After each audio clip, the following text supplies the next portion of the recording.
हरे कृष्ण सर्वांना. आपल्या भक्ती सदाचार क्लासमध्ये सर्वांचं हार्दिक हार्दिक स्वागत. आपण ह्या भक्ती सदाचार क्लासचं चौथं मॉड्यूल अभ्यासतो आहोत की ज्याचं नाव आहे भागवतातल्या स्तुती. तर त्यातल्या आपण आता शेवटून दुसरी स्तुती अभ्यासतो आहोत. आपली आता ब्रह्मसंहितेतल्या स्तुती राहिल्यात, ब्रह्माजींनी केलेल्या प्रार्थना आणि अर्जुनाच्या 11व्या अध्यायातल्या भगवद्गीतेच्या ज्या स्तुती आहेत तर त्या राहिल्यात.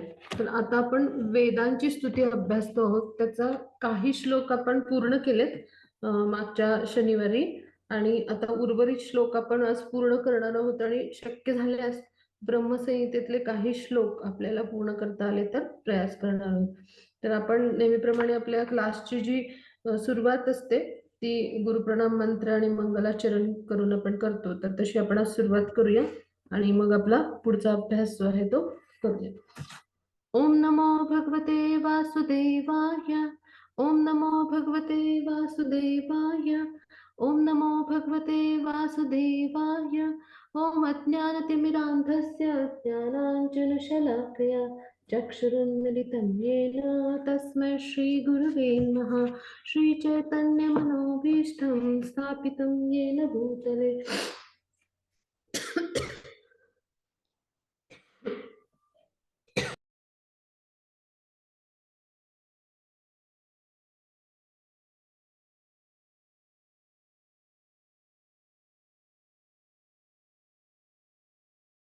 अयं रूप कदा मह्यं ददाति स्वपदान्तिकं. वन्देऽहं श्रीगुरो श्रीयुतपदकमलं श्रीगुरुन् वैष्णवांश्च. श्रीरूपं साग्रजातं सहगण रघुनाथान्वितं तं सजीवं साद्वैतं सावधूतं परिजनसहितं कृष्णचैतन्यदेवं श्रीराधा कृष्णपादान् सहगण ललिता श्रीविशाखान्वितांश्च. हे कृष्ण करुणा सिंधु दीनबंधो जगत्पते गोपेश गोपिका कांत राधा कांत नमोस्तुते. तप्त कांचन गौरांगी राधे वृंदावनेश्वरी वृषभानुसुते देवी प्रणमामि हरिप्रिये. वाञ्छाकल्पतरुभ्यश्च कृपा सिन्धुभ्य एव च पतितानां पावनेभ्यो वैष्णवेभ्यो नमो नमः. नमो ॐ विष्णुपदाय कृष्णपृष्ठाय भूतले श्रीमते भक्तिवेदान्त स्वामिन् इति नामिने. नमस्ते सरस्वती देवे गौरवाणी प्रचारिणे निर्विशेष शून्यवादी पाश्चात्देशतारिणे. जय श्री कृष्ण चैतन्य प्रभु नित्यानंद श्री अद्वैत गदाधर श्रीवासादि गौर भक्तवृंद. हरे कृष्णा कृष्ण कृष्ण हरे हरे हरे राम राम राम हरे हरे. हरे कृष्ण कृष्ण कृष्ण हरे हरे हरे राम राम राम हरे हरे. श्री चैतन्य महाप्रभु की जय हो. श्री श्री राधा गोविंद की जय हो. श्रीमद् ग्रंथराज भागवतम की जय हो. श्रील प्रभुपाद की जय. श्री गुरु महाराज की जय. हरे कृष्ण सर्वांना सादर प्रणाम. आपण मागच्या आपल्या क्लासमध्ये भागवत मधल्या ज्या स्तुती अभ्यासतो तर तिथे वेदांनी केलेली स्तुती ही अभ्यासत होतो. तर आता त्यातले काही श्लोक आपण पूर्ण केलेत. तर उर्वरित जे श्लोक आहेत तर ते आपण आता पूर्ण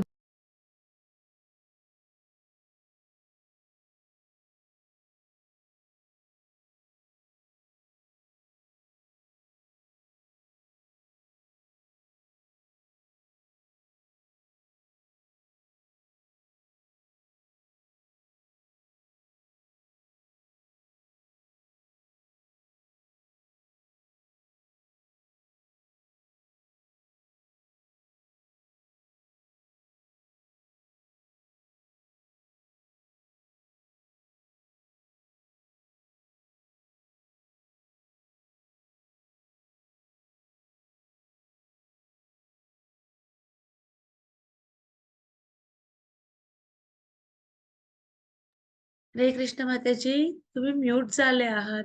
हरे कृष्णा. हरे कृष्ण माताजी. हरे कृष्ण. हा, आता आवाज येतो माझा माताजी? थोडस हो नेट हो, अनस्टेबल येतो आहे. येतो येतो. हो हो. अनस्टेबल आहे, अचानक म्यूट होऊन जाते. जी. ओके. आपण आता आपला जो शेवटचा श्लोक घेतला होता तिथपासून सुरुवात करूया.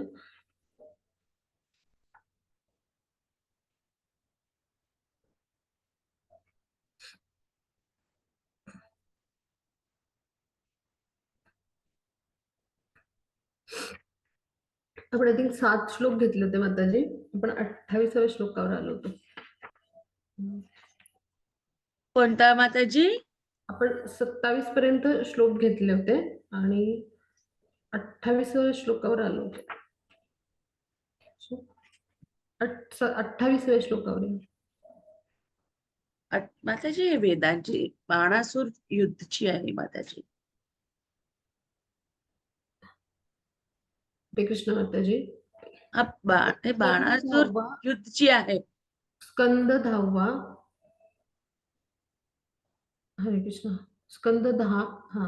हा, पण हा. बाणासूर युद्धच आहे ना माताजी हे तर.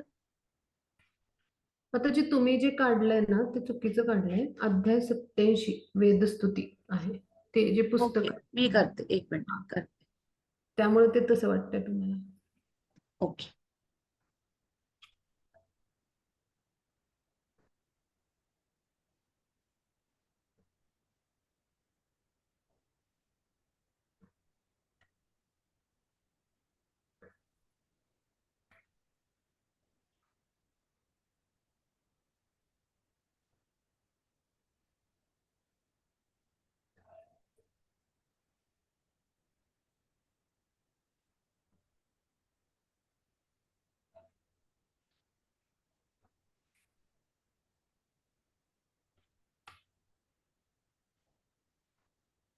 कोणता माताजी श्लोक आहे सांगाल प्लीज? 27वा श्लोक तुम्ही ओपन करा पीडीएफ मधला, म्हणजे सगळ्यांना तो समजेल तुम्ही वाचलात की.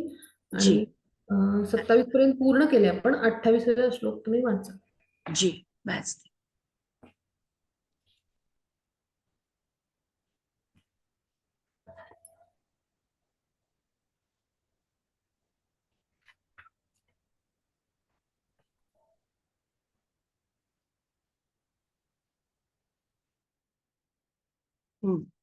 हे नाही.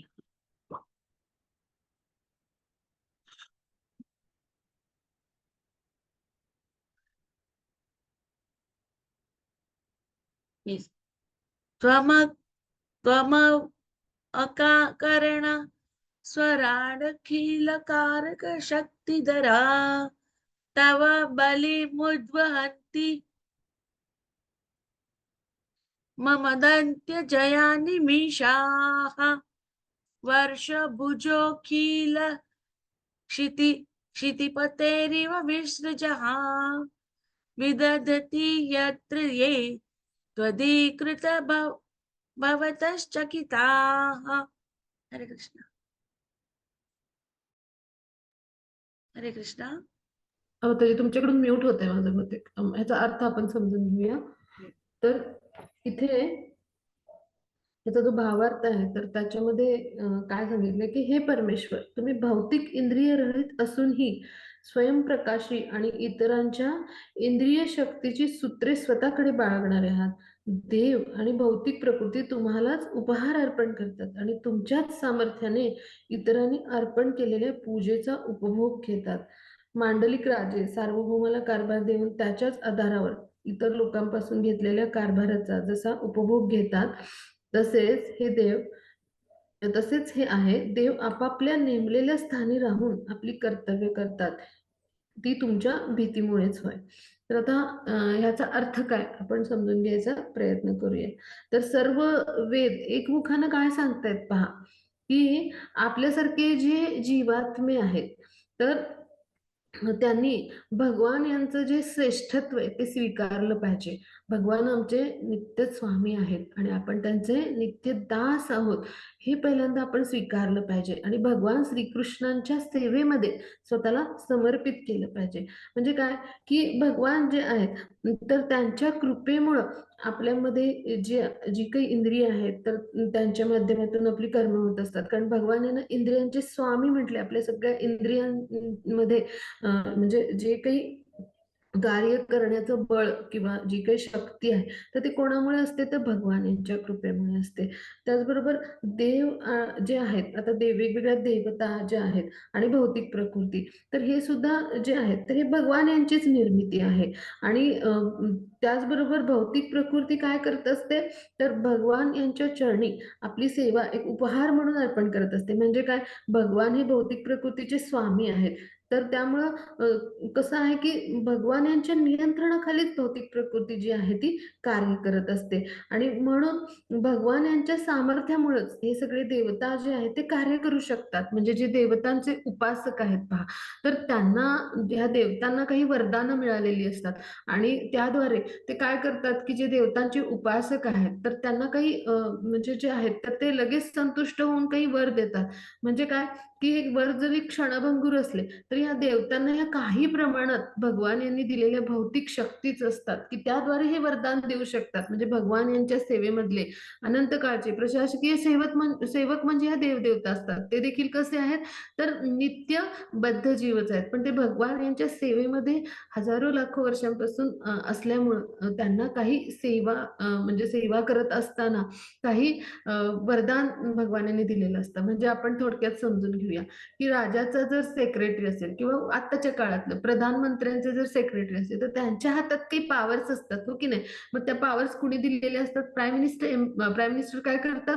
तर prime minister empowers him by some powers. तसं असतं. म्हणजे काय, की भगवान यांनी काही प्रमाणात काही शक्ती त्यांच्या कडे दिलेले असतात, की त्याद्वारे ते काय करत असतात, तर ह्या अ, भौतिक जगतातले जे कोणी उपासक आहेत त्यांचे, तर त्यांना वरदान देऊन संतुष्ट करत असतात. मग जेव्हा देवता संतुष्ट होतात, तेव्हा ते काय करतात, त्या स्वतःसाठी नाही घेत, तर भगवानांचे ते सेवक आहेत. जसं प्रशासकीय सेवेमध्ये काय होतं, आपण उदाहरण घेऊया, की एखादा प्रशासकीय सेवक आहे किंवा एखादा अधिकारी आहे, तर तो सरकार जे आहे, तर त्यांच्यासाठी चाकरी करतो. पण तो काही स्वतः म्हणजे जे काही लाभ मिळतात, ते काही स्वतः घेत नाही प्रजेकडून किंवा जनतेकडून, हो की नाही? त्याला जे काही सरकार पगार देतं, तोच तो तेवढाच घेतो, हो की नाही? मग हे जसं आहे, तसं जे देवदेवता आहेत, तर ते काय करतात, भगवान यांच्या सेवेमध्ये आहेत आणि त्यामध्ये काय करतात, भगवान अ, यांच्या प्रित्यर्थ जे काही आहे, तर ती सेवा आपल्याकडून स्वीकारतात. जे कोणी देवदेवतांचे उपासक आहेत त्यांच्याकडून. पण ती जी सेवा आहे, त्या जे काही साधक आहेत किंवा उपासक आहेत देवतांचे, त्यांनी जी केलेली सेवा आहे, ती ते कुणाला अर्पण करतात? तर भगवान श्रीकृष्णांना अर्पण करतात. भगवान श्रीकृष्णांच्या चरणी अर्पण करतात. म्हणजे काय?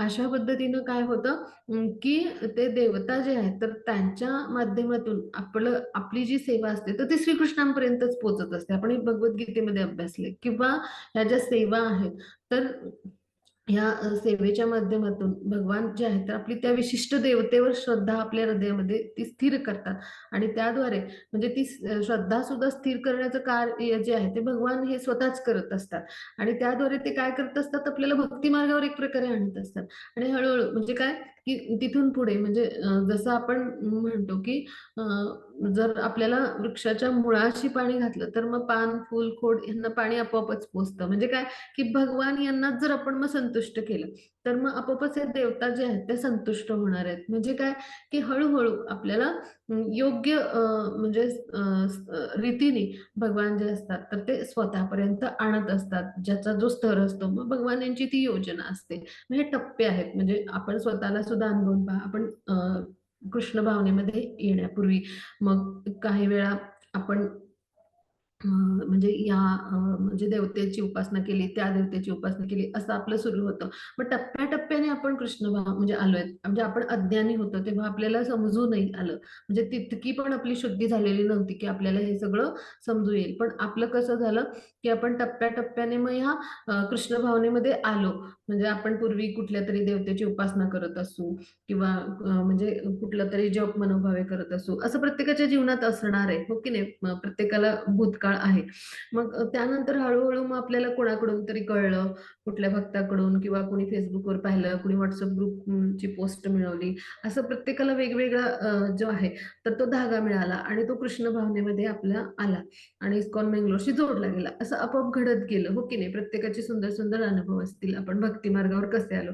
मग हे सगळं कृष्णांच्या योजनेचाच भाग असतो. फक्त आपलं अज्ञान असतं आणि त्यामुळं आपल्याला ते समजू येत नाही किंवा आपल्याला कळू येत नाही. मग हा भाग इथे आपण समजून घेऊ. मग आता इथे जे देवता आहेत तर त्यांच्याविषयी उपमा काय दिली तर मांडलिक असलेले राजे काय करतात, की जो सार्वभौम आहे म्हणजे सर्वश्रेष्ठ त्यांचा जो मुख्य राजा आहे, तर त्यांना सगळं म्हणजे जो आहे तर ते सगळा कारभार देऊन टाकायचे आणि त्याच्या आधारावर फक्त महिन्याला काहीतरी असं त्यांना भाग मिळायचा उत्पन्नाचा आणि त्या आधारावर ते आपली उपजीविका करायचे. मग तसंच इथे जे आहे तर देवतांविषयी वर्णन केलंय म्हणजे उपमा दिली म्हणजे ज्या म्हणजे वेदामधल्या श्रुती आहेत, तर त्या वर्णन करतायत, की अशाच पद्धतीनं देवदेवतांचं अस्तित्व असतं. म्हणजे भगवान जे आहेत, तर त्यांच्या कृपेवर ते अवलंबून असतात. म्हणजे त्या भगवानाने दिलेली सेवा करून त्या बदल्यात भगवान जी त्यांच्यावर कृपा करतात, त्यानुसार त्यांचे सेवेचे प्रयत्न किंवा भक्तिमय प्रेममय सेवा आणि त्याचबरोबर भक्तीचे प्रयत्न जे असतात, तर ते घडत असतात आणि मग त्या इ अशा पद्धतीनं आपली कर्तव्य कर्म जी आहेत तर ती करत असतात. म्हणजे काय हे सगळं कुणामुळं तर जो एक सार्वभौम म्हणजे आहे, जो राजा आहे, तर त्याच्या भीतीमुळे हे मांडलिक राजे कार्य करत असतात. मग तसंच आहे. आपले सर्वोच्च आहेत, सर्वोच्च जे आहेत ते कोण आहेत? तर भगवान श्रीकृष्ण आहेत. मग त्यांच्या चरणी आपली सेवा जी आहे, तर ती कशी व्हायला पाहिजे? परिपूर्ण व्हायला पाहिजे. त्यामुळे श्रीकृष्ण संतुष्ट व्हायला पाहिजे. मग ह्या भावाने जेव्हा एखादा सेवा करतो, तर तेव्हा ती भीतीने ती सेवा केली जाते. म्हणजे काय? तर भीती म्हणजे ही भौतिक जगातील भीती नव्हे. आपण हा भाग समजून घेऊया, की आपण काय करतो, की पहा म्हणजे एखाद्याला भीती वाटणं सेवा करताना हे चांगलं लक्षण आहे. कारण तो भीतीचे म्हणजे भीतीमुळे प्रयत्न करत असतो किंवा त्याचे भक्तिमय प्रेममय सेवेचे किंवा भक्ती सेवेचे किंवा जे काही भगवान जे आहेत तर त्यांच्या सेवेमध्ये एखाद्या वैष्णवानं जे काही आचरण करायला पाहिजे, तर त्या आचरणाच्या स्तरावर येण्यासाठीचे जे प्रयत्न आहेत ना, ते तळमळीनं ते चाललेले असतात. हे त्याच्या ह्या भीतीतून लक्षात येतं. म्हणजे काय? तर ते समजून घेऊया. म्हणजे माझ्याकडून ह्या सेवेमध्ये हा अपराध तर होणार नाही ना, मग माझ्याकडून ही चूक तर घडणार नाही ना, अशी आपल्याला भीती असणं म्हणजे प्रगतीचं लक्षण. म्हणजे ज्याला भीती असते ना, तो प्रगती करत असतो. अन्यथा ज्यांना भीती नसते ते बेफिकीर असतात. म्हणजे काय, की झालं तर झालं सेवा, झालं तर कार्य झालं किंवा ठीक आहे. म्हणजे झाली सेवा बरोबर तर ठीक आहे, नाही झाली तर मला काही फरक पडणार नाही. असे जे असतात, तर त्यांना ही भीती किंवा अपराध होईल असं नसतं. मग ह्या अर्थाने या भीतीचा आपण अर्थ घ्यायचा आहे, की मग भगवत सेवेमध्ये जसं उच्च स्तरावर भौतिक स्तरावर सार्वभौम जो आहे, तर त्याच्या चरणी सेवा करताना त्याचं मांडलिकत्व स्वीकारलेलं असतं. कारण तो सर्वात पराक्रमी राजा असतो. मग तो काय करतो, इतर राजांना मांडलिक करतो आणि त्यांचा कारभार आहे, तर तो ह्या सार्वभौमच्या मार्गदर्शनाखाली म्हणजे जो सर्वांचा मुख्य राजा असतो त्याच्या सर्व भूमीचा जो मुख्य असतो त्याच्या मार्गदर्शनाखाली चालतो आणि मग त्या मार्गदर्शनानुसारच ते राजे राज्य करत असतात आणि त्या बदल्यात त्यांना काही लाभ होत असतो. मग तसंच देवतांचं कार्य आहे. मग ते जसे राजे आपल्या सार्वभौम सत्तेला म्हणजे त्या मुख्य राजाला घाबरून राहतात. हं, तशाच पद्धतीनं देवदेवता हे घाबरून राहतात किंवा ती भीती त्यांच्यामध्ये असते. म्हणजे काय, माझ्या हातून सेवेमध्ये काही चुका नाही ना होणार, माझ्या हातून सेवा परिपूर्ण होऊन म्हणजे श्रीकृष्णांना संतुष्ट करण्याचे प्रयत्न जे आहेत, तर त्याच्यात मी कुठे कमी नाही ना पडणार. अशा पद्धतीची एका भक्ताला, की जो भगवत सेवेचे प्रयत्न करत असतो, तर त्याला असायला हवी किंवा त्याला असते आणि हेच सगळं वेदामध्ये सांगितलेलं आहे. म्हणजे जे वेद आहेत तर त्याच्यामध्ये भक्ताचं आचरण कसं पाहिजे, शिष्याचं म्हणजे आचरण कसं असायला पाहिजे पासून भगवान यांच्याविषयीचं सगळं ज्ञान म्हणजे भक्ती आणि भक्तीविषयी सर्व काही हे तर ज्ञान आहेच वेदामध्ये. म्हणजे वेगवेगळे वेदामध्ये भाग आहेत की भक्तिकांड आहे, ज्ञानकांड आहे, उपासना कांड आहे किंवा कर्मकांडाचा भाग आहे. पण हे सगळं वेदांमध्ये ज्ञान असल्यामुळं वेद हे जाणतात सर्व काही. आणि म्हणून काय केलं गेलं पाहिजे तर आपण जे आहे तर ती भगवान यांची सेवा करताना त्यांचं श्रेष्ठत्व स्वीकारून ती भक्तिमय प्रेममय सेवा जी आहे तर ती केली पाहिजे. म्हणजे सर्वांच्या हृदयस्थ परमात्मा हे उपस्थित असतात. आणि म्हणून श्रुतींचं म्हणणं काय आहे की जी हे सगळं जे आहे ते भगवत कृपेमुळं आहे. आणि आपल्यासारख्या बद्ध जीव जे आहेत तर त्यांच्या इंद्रियांमध्ये आणि आपल्या म्हणजे आपले जे पूर्ण पुरुषोत्तम भगवान आहे तर त्यांच्या इंद्रियामध्ये फरक असतो. म्हणजे त्यांचं प्रत्येक इंद्रिय जे आहे तर ते इतर इंद्रियांचं काम करण्यासाठी कार्य करण्यासाठी सक्षम असतं. पण तसं आपल्यासारख्या बद्ध जीवांचं नसतं.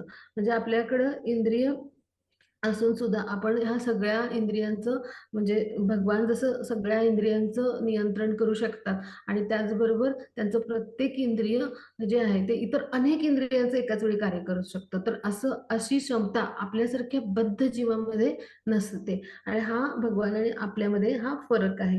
तर हा फरक जे आहे तर ते ज्या श्रुती आहेत तर त्या जाणतात. आणि त्यामुळे ते काय म्हणतात की तुमची जी कार्यशक्ती आहे ती तुमचे हस्तकमळ किंवा चरण कमळ, कमळनयन किंवा तुमचे अवयव किंवा म्हणजे इतर जे अवयव आहेत भगवानाचे तर ह्याच्यापुरतीच काही मर्यादित नाहीये.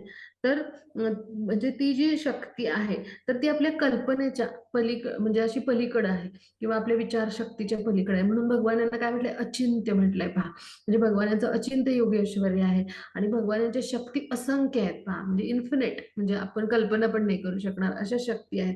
मग भगवान यांचं हे सर्वश्रेष्ठत्व आहे. तर ते जे आहेत तर ह्या श्रुती ज्या आहेत तर त्या ह्या श्लोकाच्या माध्यमातून आपल्या समोर मांडतात. मग आता पुढच्या श्लोकावर जाऊया आपण. हा मग त्याची पुढचा श्लोक घेऊया. त्वमकर्ण स्वराड किलाकारक शक्तिधरा तव बलिमुद्वहन्ति सदन्त्यञ्जया निमिषाः वर्षभुजोऽखिलक्षितपते विश्वसृजा विदधति यत्र ते त्वदीकृता भवस्तश्चकिताः. हरे कृष्ण. हरे कृष्ण. आता इथे आपण समजून घेऊया की हा जो श्लोक आहे तर ह्याच्यातून वेदांमधल्या ज्या श्रुती आहेत तर त्यांनी काय सांगितले किंवा त्या कशा पद्धतीने आपला भाव व्यक्त करतात. तर आता त्या काय म्हणतात की हरे कृष्ण माताजी तुम्ही 28वा श्लोक पुन्हा वाचलात.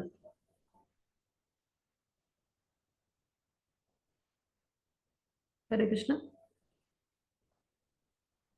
स्वतःची हरे कृष्ण. माताजी तुम्ही 28वा श्लोक पुन्हा वाचलात. ओके सॉरी, मी पुन्हा 29वा वाचते. हा.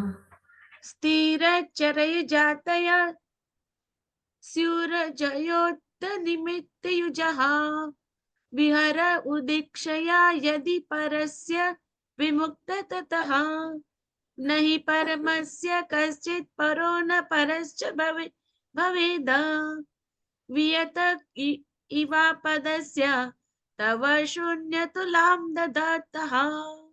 हरे कृष्ण. हरे कृष्ण. तर आता इथे जे भगवान आहेत तर त्यांच्याविषयी श्रुती काय म्हणतात की हे परमेश्वर तुम्ही सर्वथैव मुक्त असून मायेच्या अगदी पलीकडे स्थित आहात. स्थावर जंगम जीवांच्या भौतिक वासना जागृत करून तुमची मायाशक्ती त्यांच्या विविध योनी प्रकट करीत असते. परंतु तुम्ही त्या मायाशी क्रीडा करीत तिचे अवलोकन केल्यावरच हे घडते, अन्यथा नाही. तुमच्या स्वभावात आपले परकीय असा भेदभाव नाही. तुम्ही आकाशाप्रमाणे सर्वांपासून अलिप्त असून शून्याचे तुमच्याशी सादृश्य आहे. इथं आपण समजून घेऊया की जीवाचं सर्व शक्तिमान अशा परमेश्वरावरच म्हणजे पालन पोषणार्थ अवलंबून सगळं असतं असं नाही. तर त्याचा देह जो आहे तर तो सुद्धा धारण कुठला म्हणजे तो करणार जो जीवात्मा आहे तो तर हे सुद्धा भगवान यांच्या कृपेवरच अवलंबून असतं. म्हणजे भगवान यांच्या इच्छेशिवाय इकडे काहीच घडत नाही. हा भाग आपण समजून घेऊया. म्हणजे आपल्याला पुढचा देह कुठला मिळणार हे सुद्धा भगवान यांच्या कृपेवर अवलंबून असतं. आपलं जसं कर्म असतं त्यानुसार आपल्याला जी आहे तर ती पुढच्या जन्मामध्ये देहाची प्राप्ती होत असते. मग हे सगळं कोण ठरवत असतं तर आपल्या हृदयस्थ जे परमात्मा असतात. तर ते काय करत असतात तर ते साक्षी असतात आपल्या प्रत्येक कर्माचे, हो की नाही, आपले प्रत्येक सेवेचे. मग आपण सेवा कशी करतोय, मग किती त्रुटी करतोय, किती चुका करतोय, मग त्या सेवेमध्ये आपण पूर्णपणे झोकून देऊन परिपूर्ण स्तरावरती करायचा प्रयत्न करतोय का, किंवा आपलं जे नैमित्तिक कर्म आहे किंवा नित्य कर्म आहे मग ते आपण करतोय का व्यवस्थित, की तिथे पण आपण अशाच पद्धतीनं चुका करतोय किंवा त्रुटी करतोय किंवा अशा वेगवेगळ्या स्तरावर आपल्याला जे आहे तर ते भगवान सर्वसाक्षी आहेत. परमात्मा स्वरूपात आपल्या प्रत्येक कर्माचे ते साक्षी आहेत आणि सदैव आपल्या बरोबर असतात.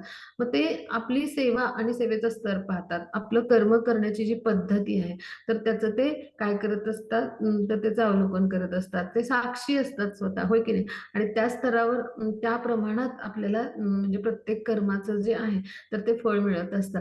मग ज्या स्तरावर आपली सेवा असेल, त्रुटीविरहित सेवा करण्याचा आपला प्रयत्न असला पाहिजे. मग त्यामध्ये झोकून देऊन, पूर्णपणे लक्ष देऊन आपण भगवान यांना मी संतुष्ट कसे करेन, अशी कुठलीही छोटी-मोठी सेवा आपल्याला मिळाली, तरी ती करण्याचा आपला प्रयत्न असला पाहिजे. मग असे जेव्हा प्रयत्न होतात, तेव्हा भक्ती स्तरावर आपण काय होतो, पुढे जातो. अन्यथा काय होतं, तर ती फक्त आपली इंद्रिय तृप्ती करण्यासाठीच केलेली सेवा, म्हणजे सेवा म्हणताच येणार नाही, ते आपली इंद्रिय तृप्तीच घडते. म्हणजे काय, की आपण सेवा करताना आपण ती त्रुटी विरहित, चुका विरहित आणि अत्यंत एकाग्र चित्ताने झोकून देऊन मला कशी करता येईल हा, आणि ती पुन्हा परिपूर्ण, म्हणजे त्याचा लाभ इतरांना कसा होईल, इतर जीवात्म्यांना, ह्या स्तरावरती गेली पाहिजे. आणि जेव्हा अशी सेवा होते तेव्हा भगवान जे आहेत तर ते श्रीकृष्ण जे आहेत ते आपल्याकडे आकर्षित होतात. म्हणजे काय, की भगवान जरी सर्वशक्तिमान आहेत आणि आपलं ते पालन पोषण सगळं करत असतील, तरी सुद्धा आपल्याला देह कुठला मिळणार हे सर्वस्वी आपल्या कर्मावर असतं. आणि आपल्या प्रत्येक कर्माचं नियंत्रण कोण करत असतात तर भगवान करत असतात. परमात्मा स्वरूपात आपल्या देहामध्ये ते उपस्थित असतात, हृदयामध्ये हम्म साक्षी असतात प्रत्येक कर्माचे. आणि म्हणून आपल्या भगवद्गीतेमध्ये बऱ्याचदा अभ्यासलं पहा, आपण ह्या जन्मात जे काही कर्म करतो ते पुढच्या जन्मातली आपली, म्हणजे पुढच्या जन्मात कुठला देह मिळणार त्याची तयारी असते. मग त्याचा अर्थ काय होतो, तर अशा पद्धतीनं जे काही आहे ते सगळं भगवान यांच्या इच्छेवर अवलंबून असतं पहा. मग आता आपल्यासारख्या जीवांना काय म्हटलंय, बंडखोर जीव म्हटले, म्हणजे काय, की भगवान यांनी आपल्याला एक वेगळं स्वरूप दिलंय, आणि एक वेगळं अस्तित्व दिलंय, हो की नाही. म्हणजे थोडंसं स्वातंत्र्य दिलंय, अगदी थोडं अल्प प्रमाणात स्वातंत्र्य दिलंय, म्हणजे आपल्याला एक वेगळं शरीर आणि स्वरूप दिलंय. म्हणजे तर म्हणजे मनुष्याचं शरीर मिळालं आपल्याला, किंवा वेगवेगळी शरीरं मिळतात. 84 लक्ष योनीतून आपला प्रवास होतो. पण मनुष्याच्या शरीरामध्ये जास्त सुविधा आहेत. म्हणजे मनुष्याचं शरीर मिळणं हा परत सौभाग्याचं म्हणजे लक्षण आहे, किंवा खूप दुर्मिळ असं मनुष्य जीवन आहे असं म्हटलं जातं. त्याचं कारणही आहे. कारण तिथे आपल्याला कर्म बदलण्याची संधी आहे. इतर योनी ज्या कशा आहेत, निम्न योनी आपण म्हणतो किंवा पशु योनी म्हणतो. तिथं काय आहे, तर फक्त आपलं कर्माचे जे भोग आहेत, म्हणजे जे कर्माचे जे परिणाम आहेत, तर ते भोगण्यासाठीच आपल्याला त्या योनीमध्ये म्हणजे म्हणजे ते शरीर मिळतं. पण मनुष्य योनीमध्ये जेव्हा आपल्याला मनुष्य शरीर मिळतं, तर त्यावेळेला आपल्यामध्ये एक सुविधा आहे म्हणजे आपल्यासाठी उपलब्ध, म्हणजे आपलं कर्म आपण बदलू शकतो. आपल्याला बुद्धी दिली आहे देवाने, आणि त्या बुद्धीद्वारे आपण आपलं कर्म जे आहे, म्हणजे बुद्धीचा योग्य पद्धतीने उपयोग करून बदलू शकतो. आणि मग ते कर्म भगवान यांच्या संतुष्टीसाठी करणं, ही विवेकबुद्धी झाली. म्हणजे हे कळणं ही विवेकबुद्धी झाली. आणि मग त्याद्वारे आपण काय केली पाहिजे, प्रत्येक आपलं कर्म आहे ते भगवत सेवा म्हणून, म्हणजे भगवान यांच्या संतुष्टीसाठी किंवा कृष्ण भावनामय कर्म असं करायचा प्रयत्न केला पाहिजे. मग हे झालं, आपल्याला जो हा स्वतंत्र देह दिलाय आणि आपल्याला म्हणजे ही जी सुविधा उपलब्ध करून दिली आहे थोडेसे स्वातंत्र्याची, तर याद्वारे काय होतं, की म्हणजे ह्या स्वातंत्र्याचा हा सदुपयोग झाला. पण आपलं काय होतं, की आपण या भौतिक प्रकृतीमध्ये हा जो देह ती प्रदान करते आपल्याला, तिथे येतो. आणि मग तिथे आल्यानंतर जीवात्मा काय करतो, या भौतिक प्रकृतीच्या 3 गुणांनी बद्ध होतो. आणि त्यामुळे काय होतं, की त्या 3 गुणांच्या मार्गदर्शनानेच त्याच्या कृती होतात. म्हणजे तो मोहग्रस्त होतो थोडक्यात, आणि त्याद्वारे तो कृती करतो, आणि त्या सगळ्या इंद्रिय तृप्तीच्याच होतात कृती. आणि मग त्याद्वारे काय होतं, की आपण इथे कशासाठी आलो, आपलं भगवान यांच्याशी असलेलं नातं काय, हे सगळं विसरून जातो. आपल्या मानवी जीवनाचं ध्येय म्हणजेच काय, आपण ह्या मिळालेल्या स्वातंत्र्याचा दुरुपयोग करतो. आणि त्यामुळे काय होतं, प्रकृतीच्या 3 गुणांशी बांधले जातो. त्वरित जेव्हा आपल्याला हे विस्मरण होतं, त्वरित आपण प्रकृतीच्या 3 गुणांमध्ये बांधले जातो आणि काय होतं, मायेच्या अधीन होऊन कार्य करायला लागतं. म्हणजे मायाशक्ती मग काय करते, म्हणजे त्यांच्यावर कार्य करते. म्हणजे काय, मायाशक्तीचे आपण काय होतो, गुलाम होतो एक प्रकारे. पण त्याच वेळी जर आपल्या जीवनामध्ये इस्कॉन सारख्या माध्यमातून म्हणजे कृष्ण भक्ती आली, तर इस्कॉन सारख्या जी आध्यात्मिक संस्था आहेत अशा माध्यमातून कृष्ण भक्ती आली किंवा कृष्ण भक्तीचं आपल्याला विज्ञान समजलं, तर काय होतं, आपला जो आहे तो तो उद्धारच होत असतो त्याद्वारे. म्हणजे यासाठी सुद्धा कृष्ण कृपा असायला लागते. गुरुकृपा आपल्यावर असणं आवश्यक आहे. आणि त्यातही जाऊन भागवतासारख्या ग्रंथाला आपण स्पर्श करतोय, भगवद्गीतेतले श्लोक वाचतोय, म्हणजे फार मोठं म्हणजे आपलं संचित आहे असं आपण समजूया. आणि त्याच्याही पुढे जाऊन आपण लेवल्स शिकतोय सगळ्या वेगवेगळ्या, भक्ती सारखे क्लास करतोय. म्हणजे तर खूप मोठी भगवानांची कृपा आहे. म्हणजे कृपा कशी भगवान करतात पहा. म्हणजे तुमच्या जीवनामध्ये जे आहे ते चैत्य गुरु म्हणून भगवान स्वतः असतातच उपस्थित. परमात्मा स्वरूपात अंतस्थ म्हणजे आतून आपल्याला ते ज्ञान देत असतात. प्रत्येक कर्माचं नियंत्रण करत असतात. मग त्याचबरोबर तुमच्या जीवनामध्ये दीक्षा गुरु येतात. एखाद्याची दीक्षा होते. काहींच्या जीवनामध्ये शिक्षा गुरु विविध प्रकारचे असतात किंवा आपल्या सगळ्यांनाच विविध प्रकारचे शिक्षा गुरु भेटतात. हा भगवत कृपेचा वर्षावच असतो आपल्यावरचा. आपलं अज्ञान असतं की आपल्याला कळत नाही. मग त्याच्या पुढे जाऊन आपल्याला भक्तांचा सुंदर सुंदर संघ भेटतो. काहींना चांगले शिक्षा गुरु भेटतात, मार्गदर्शन करणारे शिक्षा गुरु भेटणं ही सुद्धा भगवत कृपा असते. मग आपण वेगवेगळ्या शास्त्रांचं अध्ययन करतो. भगवद्गीता, भागवत, चैतन्य चरितामृत, वेगवेगळे म्हणजे उपनिषद आहेत तर ते अभ्यासतो, ईशोपनिषद अभ्यासतो. वेगवेगळे आहेत म्हणजे वैदिक स्क्रिप्चर्स अमर्याद आहेत किंवा आपण उपदेशामृत, हे सगळे बेसिक ग्रंथ आहेत आपल्याला. म्हणजे काय की पाया आहे आपल्याला कसं आपण वैष्णवासारखं आचरण करायचं आणि ह्यासाठी काय आवश्यक आहे हे फक्त ह्या ग्रंथामध्ये आपण डूज अँड डोंट्स म्हणतो ना, अशा पद्धतीनं हे आहे. म्हणजे ह्याच्यापेक्षा खूप उच्च स्तरावर वैदिक ग्रंथ आहेत की जे आकलन करण्याची क्षमता आपली नाही. साठी ह्या लेवल्स आहेत, इस्कॉनच्या ज्या लेवल्स आहेत. म्हणजे 8-9 लेवल्स पर्यंत ह्या लेवल्स आहेत वेगवेगळ्या. भक्तिशास्त्राच्या पुढेही लेवल्स आहेत. भक्ती वैभव, भक्ती वेदांत, भक्ती सार्वभौम अशा. तर हे सगळं काय आहे, तर आपली ती तयारी आहे अभ्यासाची. म्हणजे आपण पहिलीमध्ये पीएचडीचा अभ्यास नाही करू शकत, हो की नाही? पीएचडीच्या अभ्यासासाठी आपल्याला तयार व्हावं लागतं ज्ञानाच्या त्या स्तरावर. तर तसंच आहे, भक्तीच्या स्तरावर उन्नत होत असताना त्यावेळी भक्तीच्या त्या विविध अंगांचं आचरण करण्यासाठी सुद्धा आपल्याला भक्त म्हणून आपण शुद्ध असणं आवश्यक आहे. आणि ती शुद्धी शास्त्रांच्या माध्यमातून होत असते. शास्त्रामधील ज्ञान जे आहे ते प्रमाणित आध्यात्मिक गुरूंकडून जेव्हा आपल्याला मिळतं तेव्हा आपली शुद्धी होते. मग भगवान अशा पद्धतीने आपल्यावर पुन्हा एकदा शास्त्रांचं अध्ययन जे आपण करतो त्या माध्यमातून कृपा करत असतात. मग आपण भगवत प्रसाद ग्रहण करतो, मग वेगवेगळ्या सेवा करायला लागतो, हो की नाही? मग ह्या ज्या सेवा आपल्याकडे येतात वेगवेगळ्या, तर त्या म्हणजे सुद्धा भगवत कृपाच असते. म्हणजे पहा, अशा वेगवेगळ्या पद्धतीनं चैत्यगुरूपासून सेवेपर्यंत आपल्या जीवनामध्ये भगवान यांची कृपा आपल्याला पाहायला मिळते. पण आपलं ते अज्ञान असतं की हे लक्षात येत नाही आपल्याला की ही आपल्यावर भगवत कृपा होत आहे. आणि म्हणून आपल्याला जेव्हा एखादी सेवा मिळते तर तेव्हा ती भगवत कृपाच आपण समजायची. भगवान यांना अनुभवणं, है ना? किंवा भगवान यांचं सानिध्य अनुभवणं किंवा भगवान यांच्या आणि यांचं आपल्याशी म्हणजे जीवात्मा म्हणून जे आपल्याशी प्रेमाचं आदान प्रदान आहे, तर त्याचा अनुभव येणं म्हणजे काय, तर अशा माध्यमातून आपल्यावर कृपा होते. म्हणजे भगवान आजच्या कलियुगामध्ये अवघड आहे आपल्यासारख्या बद्ध जीवात्म्यांसमोर. म्हणजे आपली तेवढी शुद्धी नाहीये किंवा आपण तितक्या शुद्ध स्तरावर नाही. म्हणजे ईशोपनिषदमध्ये प्रार्थना आहे पहा, तिथे काय म्हटलंय, हिरण्यमयेनं पात्रेनं म्हटलंय. म्हणजे काय की भगवान यांच्या भोवती आच्छादन असतं. ब्रह्मज्योती म्हणजे त्यांच्या अंगकांतीतून जे तेज आहे, तर ते इतकं सोनेरी तेज असतं की त्यामुळे भक्त सुद्धा, शुद्ध भक्त सुद्धा भगवान यांना म्हणतो की ते तेज थोडं कमी करा म्हणजे मी पाहू शकेन. म्हणजे आपण भगवद्गीतेमध्ये 11व्या अध्यायामध्ये पाहिले की अर्जुनाला दिव्य दृष्टी दिली, त्यामुळे त्यांनी काय केलं, तर भगवान यांना पाहू शकला, तो विश्वरूप आहे. म्हणजे भगवान इतकं त्यांचं दिव्य तेज आहे तर ते प्रक्षेपित करत असतात. इतके भगवान जे आहेत तर तेजस्वी आहेत आणि शुद्ध आहेत म्हणजे भगवान इतके की त्यांच्या भोवती जी आहे त्यांची अंतरंग शक्ती जी आहे ना, तर तिचं ते कार्य असतं. त्यांचं जे तेज आहे ना, त्यांनी भगवानांना झाकळून टाकलेलं असतं. मग आपल्या समोर आजकाल म्हणजे आत्ताचं जे हे कलियुग आहे, इथे भगवान शंख, चक्र, गदा अशा त्यांच्या रूपात आपल्यासमोर अवतरतील अशी आपण कल्पना करणं किंवा अपेक्षा करणं सुद्धा चुकीची. म्हणजे का? तर आपण त्या स्तरावर शुद्ध नाही आहोत. असा शुद्ध भक्त आजही भगवानांचं दर्शन करू शकतो. पण आपण त्या स्तरावर, तितक्या स्तरावर शुद्ध नाही झालो आहोत. आपण पतित जीव आहोत, शूद्रातिशूद्र जीव आहोत.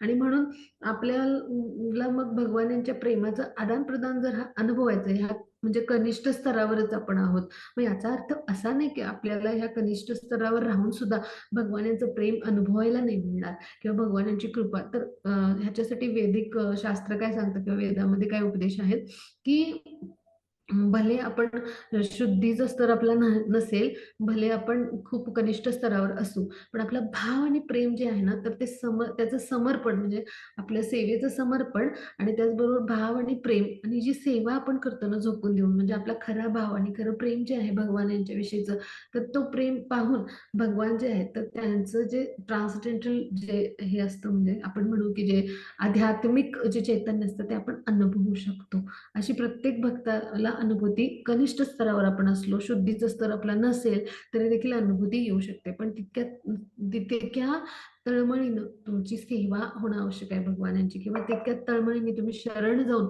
भगवानांच्या विषयीचा भाव आणि प्रेम त्या स्तरावर आपल्याला येणं आवश्यक आहे. मग तो येईलच असं नाही, कारण आपण शुद्धीकरणाच्या प्रक्रियेतून जात आहोत. मग ह्यासाठी आपण कशी अनुभवायची? मग भगवानांची कृपा किंवा भगवान हे प्रेमाचं आपल्याशी जे आदान प्रदान करतात, मग ते कसं अनुभवायचं? तर ते अशा माध्यमातून चैत्य गुरु परमात्मा म्हणून भगवान जे आहेत, तर त्यांच्या माध्यमातूनच आपल्याला आतून समजत जे असतं, आतून दिव्य ज्ञान जे होत असतं ना, आपण जी निर्णय प्रक्रिया करतो, मग तेव्हा भगवान आपल्याला निर्देशन करत असतात प्रत्येक कर्मासाठी. किंवा आपल्या जीवनात आलेले शिक्षागुरु हे काय आहेत?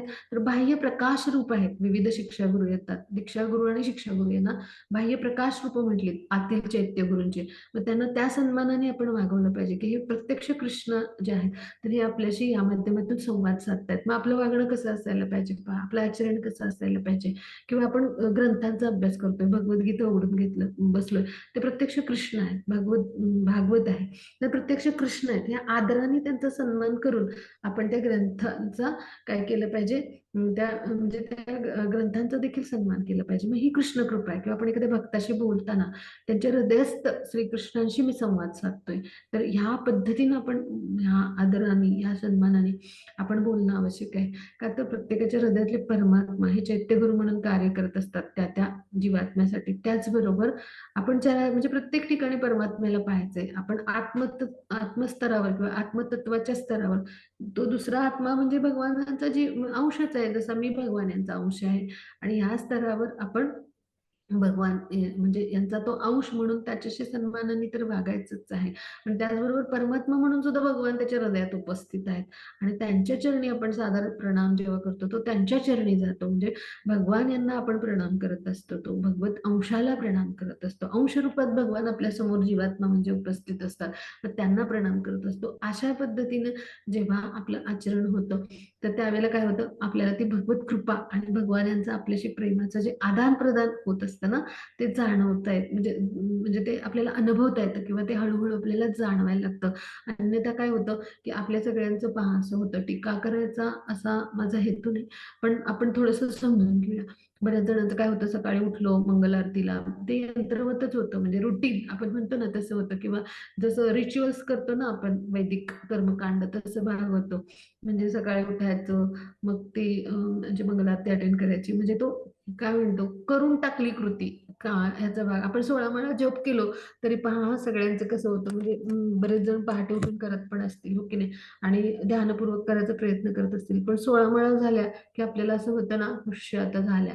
मग हे भगवत प्रेम नाहीये, है ना. तर भगवत प्रेम म्हणजे काय आहे, तर भगवानांचा मी जप अजून कसं नाम घेईन, अजून कसं नाम घेईन, म्हणजे अजून त्यात गोडी कशी, अरे 16 माळा झाल्या, अजून एक माळ मी करून बघते, अशी गोडी येते. ती गोडी का निर्माण होते, तर भगवानांच्याशी प्रेमाचं जेव्हा आपलं आदान प्रदान व्हायला लागतं ना, तेव्हा ती गोडी येते. म्हणजे नामाच्या स्तरावरच ती गोडी यायला लागते. आणि मग त्यांचे रूप आहे, गुण आहे, लीला आहे, ह्यांच्याविषयी आपल्याला जे आहे तर ती रुची निर्माण व्हायला लागते. अन्यथा आपण नामाच्या स्तरावरच भगवानांचे 16 माळा भगवानांचा जो हरे कृष्ण महामंत्र आहे, तर त्यांच्या म्हणजे भगवान नामाच्या 16 माळा करताना सुद्धा आपण कसेबसे मणी बघून करत असू, जर हे 12 झालेत, मग आता 10 झाले, मग अजून 4 राहिले, म्हणजे अशा पद्धतीने तर ते तिथे भगवत प्रेम निपजणार नाही. मग यासाठी काय केलं पाहिजे, पूर्ण शरण जाऊन म्हणजे भगवानांना त्यांच्या म्हणजे त्यांची भक्तिमय प्रेममय सेवा आपण केली पाहिजे. मग हरिनाम घेताना देखील कसं असलं पाहिजे आपण, तर त्यावेळेला आपण हरिनाम प्रभू साक्षात माझ्या समोर उभे आहेत आणि त्यांची सेवा करायला म्हणजे जप चुकला आपला, जपाची वेळ चुकली, समजा काही अपरिहार्य अडचणी आल्या, आपल्याला पहाटे नाही उठता आलं, ब्रह्ममुहूर्तावर आपला जपाची वेळ टळून गेली, तर आपलं कसं असलं पाहिजे मनाची प्रक्रिया किंवा आपल्या मनात कसा विचार, की हरिनाम प्रभू म्हणजे तेव्हा वाट पाहत होते. मी तेव्हा म्हणजे त्यांच्या चरणी ही ती सेवा अर्पण करत असते. मी त्यांचं नाव घेत असते म्हणजे. भगवान नाम म्हणजेच कलियुगामध्ये भगवत अवतार आहेत. म्हणजे त्यापासून वेगळे नाही आहेत भगवान. मग त्यावेळेला मी तिथे उपस्थित नाही राहू शकले, माझी सेवा नाही देऊ शकले, ही माझी तपस्या आहे. रोज नियमित जप करणं, पहाटे उठून ब्रह्ममुहूर्तावर, ही सुद्धा आपली तपस्या आहे. हरिनाम प्रभूंची ती सेवा आहे. मग त्यांना तिथे ताटकळत राहावं लागलं, ही कधी मला हाक मारेल आणि ही कधी माझी आठवण काढेल. मग असं होणं म्हणजे सुद्धा काय आहे, भगवानांना प्रतीक्षा करायला लागणं म्हणजे सुद्धा काय, मग आपण ते काम करून टाकल्याचा, उरकून टाकल्याचा भाग आहे, की नाही आपण रजो तमोगुणाने दूषित आहोत आणि म्हणून हे घडतं. मग त्यावेळेला ही तळमळ आपली निर्माण झाली पाहिजे, की मी माझे जे जप आहे, जपाची प्रक्रिया ती कशी पूर्ण करून घेईन. त्यासाठी मी रात्री लवकर कसं वेळेत झोपेन, त्या तळमळीनं मी लवकर वेळेत झोपेन. मग त्या तळमळीनं माझे दिवसभराचं जे शेड्यूल आहे दिवसभराचं, ते मी अगदी काटेकोरपणेच करीन. मग तिथं दिलेल्या वेळेत दिलेलं काम करीन. म्हणजे आपण जरी घरात असलो तरी नोकरदार कसं करतात, म्हणजे की ते 10 वाजता मला ऑफिसला जायचं म्हणून ते काय करतात, कामावरून स्वयंपाक करून घरातलं नाश्ता सगळं तयार करून वेळेत करून जात असतात. मग तसंच आपण, मला 10 वाजता भगवानाच्या सेवेत हजर राहायचंय. जरी आपण घरात असलो तरी माझं घरातले जी माझ्या जबाबदाऱ्या आहेत गृहिणी म्हणून, त्या आणि भगवत सेवा यांचा मेळ घालताना आपण शेड्यूल करणं आवश्यक आहे. आपलं नियम म्हणजे एक वेळापत्रक असणं आवश्यक आहे. किंवा जे नोकरी करतात, व्यवसाय करतात, त्यांनी पण आपलं ह्याच्यामध्ये आपल्या भगवत सेवा ज्या आहेत आणि आपली भगवत भक्ती किंवा साधनेचे प्रयत्न मी कसे करेन, ह्या सगळं दोन्हीचं सुवर्ण मध्य साधून म्हणजे आपल्या जबाबदाऱ्या आणि आपल्या सेवा ह्यांचा मेळ घालून आणि त्याचा एक सुवर्ण मध्य, की दोन्हीही तितक्याच जबाबदारीनं घडलं पाहिजे.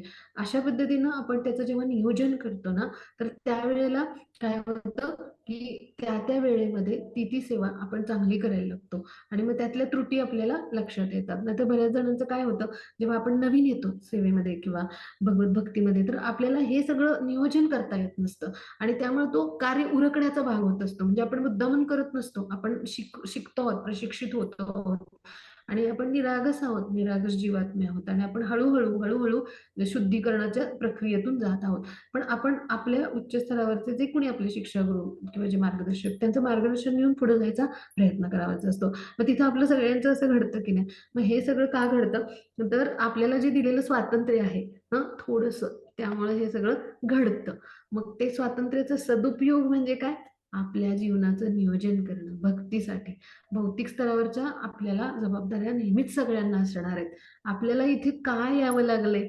तर आपण पापी जीव आहोत काहीतरी, आपण म्हणजे जे काही पूर्व कर्म आहे अनेक जन्मांपासून आपण केलेलंच आहे. त्याचा परिणाम म्हणून आपण इथं म्हणजे मृत्यू लोकावर आलेले आहेत. नाहीतर आपण अनेक उच्च लोकांमध्ये असतो किंवा वैकुंठामध्ये असतो, हो की नाही? पृथ्वी लोकावर आलोच नसतो.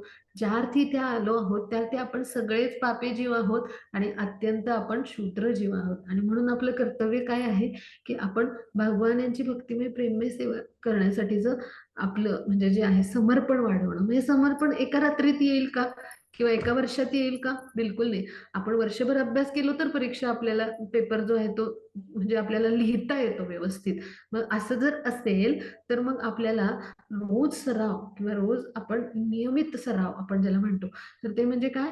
तर आपली साधना चे जे तास आहेत किंवा भगवान मग ते म्हणजे जे आहेत पहाटे उठून जप करणं, हो की नाही?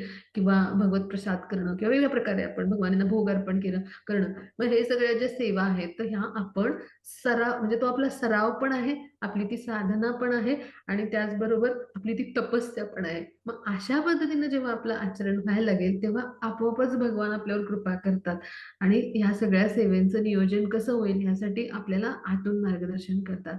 अन्यथा काय होईल, आपण मायेच्या अधीन होऊ. म्हणजे जर आपण असं नाही केलं तर आपण काय करतो, ते प्रकृतीच्या 3 गुणांच्या म्हणजे आधिपत्याखाली म्हणजे असतोच, आलेलो असतोच. पण आपण काय होतो, मोहग्रस्त होतो. म्हणजे काय होतं, तर आपण या स्वातंत्र्याचा मग दुरुपयोग जेव्हा करतो, आपण स्वतःला कोणीतरी वेगळं समजतो भगवान यांच्यापेक्षा आणि मग अशा पद्धतीनं आपण आधिपत्याखाली 3 गुणांच्या जरी असलो, तरी मग स्वातंत्र्याचा जर दुरुपयोग केला, तर माया त्वरित काय करते, आपल्यावर ताबा मिळवते आणि 3 गुणांच्या माध्यमातून आपलं कार्य होतं आणि ते मोहग्रस्त होऊन कार्य होतं आणि ते कसं होतं, इंद्रिय तृप्तीकरता कार्य होतं.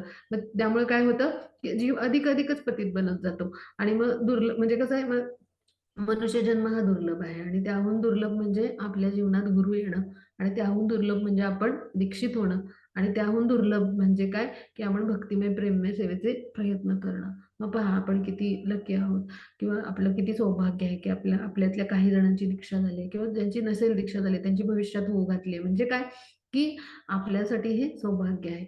मग हे श्रुती जे आहेत तर श्रुतींनी हे मांडलंय, की जीव काय करतात, आपल्या दुःखाचं खापर जे आहे ते परमेश्वरावर फोडत असतात. पण भगवान जे आहेत तर ते कोणालाही दुःखातही टाकत नाहीत आणि कोणालाही सुखातही टाकत नाहीत. म्हणजे काय, असं काही भगवान जाणून बुजून करत नाहीत कुठलीही गोष्ट. भगवान कोणाच्या बाबतीत पक्षपात करत नाहीत. जसं कर्म तसं त्याला फळ असतं आणि त्याच्या इच्छेनुसार त्यानं म्हणजे जे कर्म करायला त्याला थोडंसं जे स्वातंत्र्य दिलंय, मग त्यावेळेला आपण कशा पद्धतीचं कर्म करतो ह्याची भगवान साक्षी असतात आणि त्या स्वरूपात त्या प्रमाणातच भगवान जे आहेत तर ते आपल्याला त्या कर्माचं जे फळ असतं तर ते देत असतात आणि म्हणून आपण काय केलं पाहिजे, या जन्ममृत्यूच्या चक्रातून मुक्त होण्यासाठी आणि सतत अविरत आपला प्रवास चालू आहे, यातून मुक्त व्हायचं असेल तर त्या परमेश्वर जे आहेत तर त्यांना आपण शरण गेलं पाहिजे.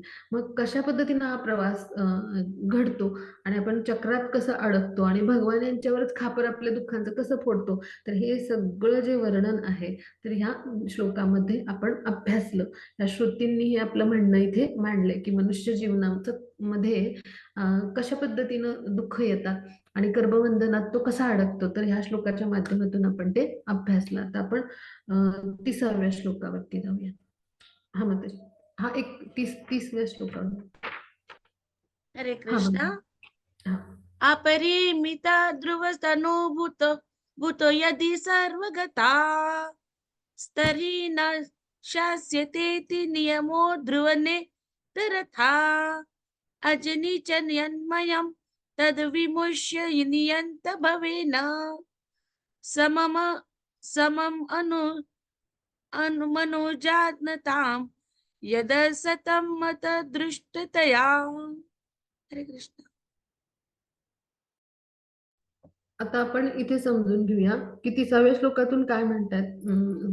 म्हणजे ज्या वेदस्तुती आहेत तर तिथे त्या श्रुतींनी आपलं काय म्हणणं मांडलंय, की मी जरी म्हणजे हे जे जीव आहेत तर हे जरी सर्वव्यापी आणि नित्य असतील समजा, तरी तुम्ही जे आहेत तर त्यांचं नियमन करणारे असू शकत नाही. म्हणजे काय, हे हे ध्रुव असं म्हणतात. ते ध्रुव म्हणजे काय, की नित्य जे उपस्थित आहेत ते नित्य उपस्थित कोण आहेत, म्हणजे सदैव उपस्थित असणारे कोण आहेत, तर भगवान श्रीकृष्ण, म्हणून त्यांना ध्रुव असं म्हटलंय.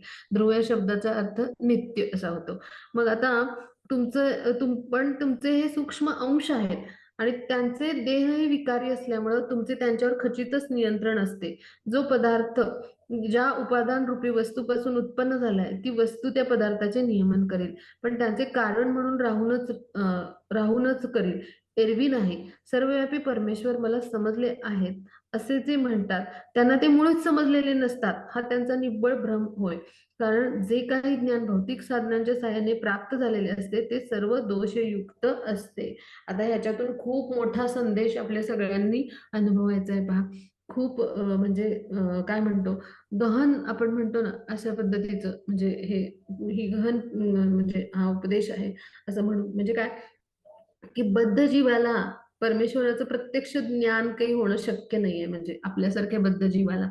आणि मग त्यामुळं अशा पद्धतीनं आपली रचना केली गेली आहे, की आपण म्हणजे जरी सर्वव्यापी असलो म्हणजे काय, की जीव सर्वव्यापी आहेत म्हणजे आपण पाहिलंय, की अग्नीमध्ये पण म्हणजे जिथं अग्नीचं अस्तित्व आहे तिथं पण जीव पाहायला मिळतात, भूमीवर पाहायला मिळतात, वेगवेगळ्या ग्रहलोकावर जीव पाहायला मिळतात.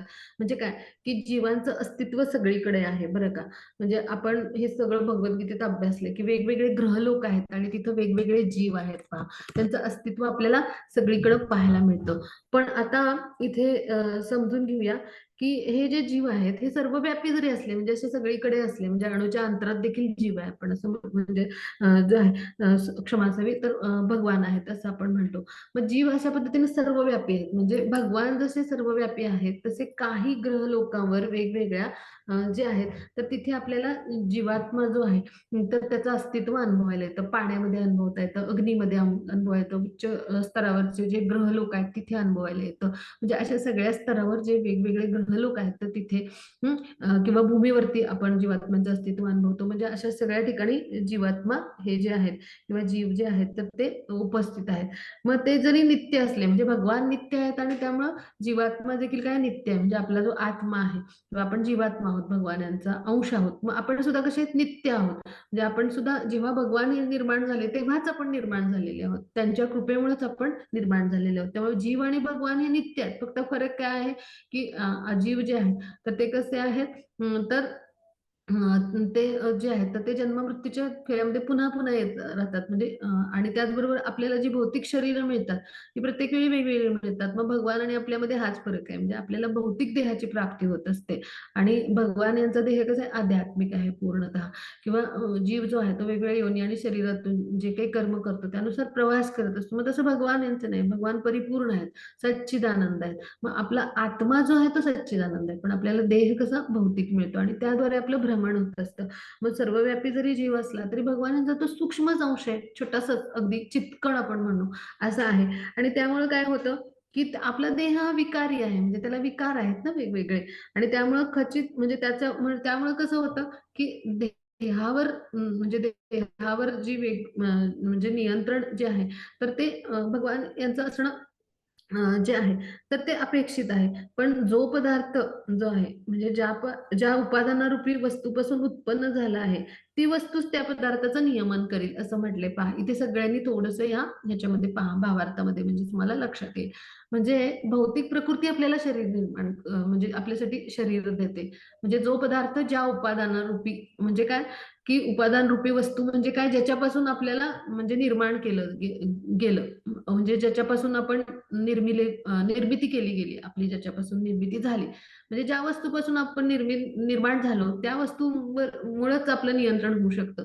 मग असा हा जर भाग समजून घ्यायचा असेल, तर आपण समजून घेऊया, की भौतिक प्रकृती आपल्याला शरीर प्रदान करते आणि त्यामुळे काय असतं आपल्यावर 3 गुणांचं आधिपत्य असतं. हो की नाही? आणि आपण 3 गुणांच्या जे आहेत तर त्यांच्या बंधनामध्ये असतो. कारण आपल्याला शरीर जे असतं ते कार्य किंवा आपलं कर्म करण्यासाठी मिळतं. म्हणजे आपलं जे कर्म आहे तर त्या शरीराचा उपयोग म्हणजे एक आपण जसं म्हणू, की मोटारीचा ड्रायव्हर असतो तो त्या ड्रायव्हिंग करतो आणि त्याचा उपयोग करतो एका ठिकाणाहून दुसऱ्या ठिकाणी जायला. म्हणजे काय ते कर्म झालं. त्या जो चालक आहे गाडीचा त्याचं ते कर्म झालं. मग तसं आत्मा काय करतो, जीवात्मा आपल्या शरीराचा उपयोग हा एखाद्या मोटारीप्रमाणे करतो आणि तो त्या शरीराचा चालक असतो. मग इथे ती मोटार जी आहे ती कशाची बनली आहे, तर त्यानुसार त्याचे स्पेअर पार्ट आहेत, तर त्या वस्तूपासूनच ते मिळतील ना आपल्याला. बरोबर आहे की नाही? मग ती मोटार जी आहे ती लोखंडापासून बनलेली, तर लोखंडाचे स्पेअर पार्ट लागतील त्याला, हो की नाही? किंवा त्याचं नियंत्रण करायला लोखंडापासून बनलेल्याच वस्तू लागतील. मग त्यामुळं त्याचे गिअर किंवा त्याचे ब्रेक्स हे सगळे लोखंडाचे असतात. तसं जी वस्तू आहे ज्याच्यापासून जी बनली आहे त्या त्या म्हणजे त्या वस्तूमधूनच त्याचं नियंत्रण होतं. म्हणजे भौतिक प्रकृतीपासून आपलं शरीर बनलंय. मग त्याचं नियंत्रण हे भौतिक प्रकृतीच्या 3 गुणांनी म्हणजे होत असतं किंवा त्या गुणामध्ये आपण बद्ध असतो आणि मायाशक्ती त्याचं 3 गुणांच्या माध्यमातून नियंत्रण करत असते. आपलं 3 गुणांच्या माध्यमातून कर्म घडतं आणि मायाशक्ती त्या कर्माचं नियंत्रण करायचा भाग करत असते. पण ही शक्ती दैवी आहे, भगवान यांचीच शक्ती आहे. दैवी यश्च गुणमयी म्हटलंय. म्हणजे भगवान यांचीच शक्ती आहे. म्हणजे काय, जर भगवान यांना आपण शरण गेलो तर निश्चितच काय होईल, की आपण मायाशक्तीला सहज पार करून जाऊ. मग हे इथे श्रुती का सांगतायत तर सर्वव्यापी परमेश्वराचं अस्तित्व कसं समजायचं का तर ह्या मायाशक्तीचे सुद्धा स्वामी कोण आहेत असं जरी असलं म्हणजे जीवात्म्याची निर्मिती भगवान यांनी केली पण भगवान यांचीच ही भौतिक शक्ती आहे मायाशक्ती म्हणजे आणि तिचे स्वामी कोण आहेत भगवान आहेत मग ह्या अशा सर्वव्यापी जर परमेश्वरांना आपण शरण गेलो तर निश्चितच काय होईल तर आपली जी आहे तर ती प्रगती होईल किंवा जे आपली जी आहे तर या भक्ती मार्गावर जी आहे तर ती उन्नती होईल पण हेच आपल्याला समजलेलं नसतं हे श्रुती इथे म्हणणं मांडतात त्यांचं तर हेच आपल्यासारख्या बद्ध जीवाला समजलेलं नसतं आणि आपला भ्रम असतो की आपल्याला हे ज्ञान मिळालंय म्हणून जे काही ज्ञान या भौतिक साधनांनी मिळतं आपल्याला म्हणजे भौतिक जीवनाच्या आपल्या आवश्यकता पूर्ण करण्याचं जे काही ज्ञान मिळतंय तर ते जे मिळालेलं ज्ञान आहे तर ते सगळं दोषयुक्त असतं का तर ते फक्त भौतिक आवश्यकता पूर्ण करण्याचं ज्ञान मिळालेलं असतं पण आपल्याला असं वाटतं की मला सगळं कळतं मला सगळं येतं आणि मला सगळं कळलेलं आहे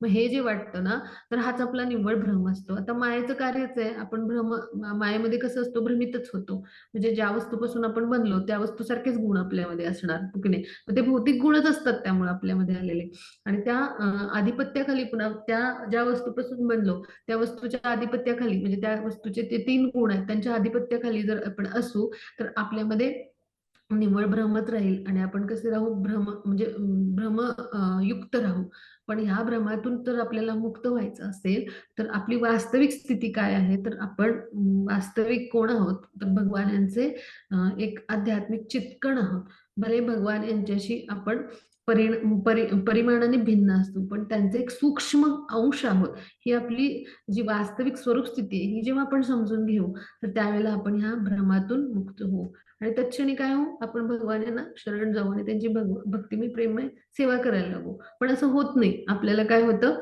हेच ज्ञान झालेलं नसतं हेच कळलेलं नसतं आणि त्यामुळे आपण भ्रमात राहतो आणि तो भ्रम इतका म्हणजे पराकोटीचा असतो की त्याद्वारे आपल्याला कधी भगवत ज्ञान नाही होऊ शकत पण त्या व्यक्तीला असं वाटतं की मी सगळं जाणलंय आणि मला सगळं समजलंय आणि मला जे समजलंय ते बरोबर समजलंय पण तो निव्वळ काय असतो त्या व्यक्तीचा भ्रम असतो मग इथे ओम तत्सत असं म्हटलंय वेदामध्ये भगवान यांच्याविषयी म्हणजे काय की भगवान यांना संबोधन वापरतात तर म्हणजे वेदामधलं जे गुह्य ज्ञान आहे ना ते केवळ आणि केवळ भगवान यांना शरण गेल्याशिवाय आपल्याला नाही मिळू शकणार पण जो अशा पद्धतीनं मला सगळं ज्ञान मिळालंय असं देखावा करतो मग तो ढोंगी किंवा पाखंडी म्हटले पहा म्हणजे आपलं ज्ञान अत्यंत अल्प आहे आणि देवदेवतांपासून म्हणजे भगवान जे आहे तर ह्यांचं निराळं रूप आहे असं जर एखाद्याला वाटत असेल तर हे ज्ञान जे आहे तर ते क्षुल्लक आहे म्हणजे काय की हे केन उपनिषदामध्ये याचा उल्लेख आहे म्हणजे हे अत्यंत क्षुल्लक ज्ञान आहे म्हणजे आपण म्हटलं ना की म्हणजे ते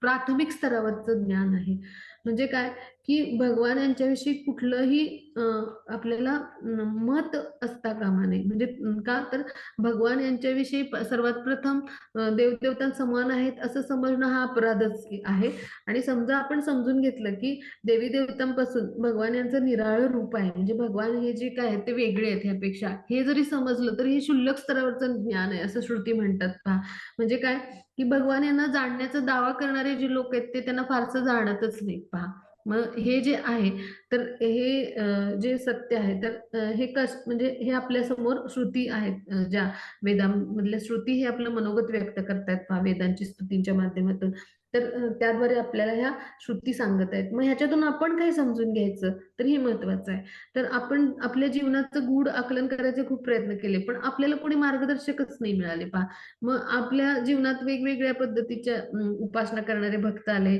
मग ह्या स्वामींकडे मी जातो मग ह्या महाराजांचं मी करतो असं सांगणारे आले म्हणजे ही माया कशी आपल्याला भ्रमात टाकणारी आणि म्हणून आपल्याला जर योग्य म्हणजे मार्गाने जायचं असेल तर आपल्या जीवनात प्रमाणित आध्यात्मिक गुरु आणणं आवश्यक आहे पहा आणि त्यासाठी आपण काय केलं पाहिजे तर त्या म्हणजे गुरूंच्या माध्यमातून आपल्याला योग्य ज्ञान प्राप्त होण्यासाठी आपण काय केलं पाहिजे भगवान यांना शरण जाणं आवश्यक आहे म्हणजे काय की आपलं ज्या स्तरावर शरणागती असते त्या स्तरावर म्हणजे जितक्या स्तरावर आपली शरणागती असते त्या तितक्याच स्तराने म्हणजे तितक्याच वेगाने आपल्यावर भगवत कृपा होत असते म्हणजे भगवत कृपा होणं आणि आपली शरणागती होणं तर ह्यांच्यामध्ये समप्रमाण आहे पहा म्हणजे काय की आपण जितकी पावलं कृष्णांच्या दिशेने टाकतो तितकीच पावलं नव्हे, त्याच्याहून अनेक पावलं, म्हणजे एक पाऊल टाकलं तर 10 पावलं कृष्ण टाकतात. म्हणजे इतकं प्रमाण आपल्याकडं भगवत कृपेचं, म्हणजे आपल्यावर भगवत कृपा होण्याचं आहे, किंवा भगवान यांच्यामध्ये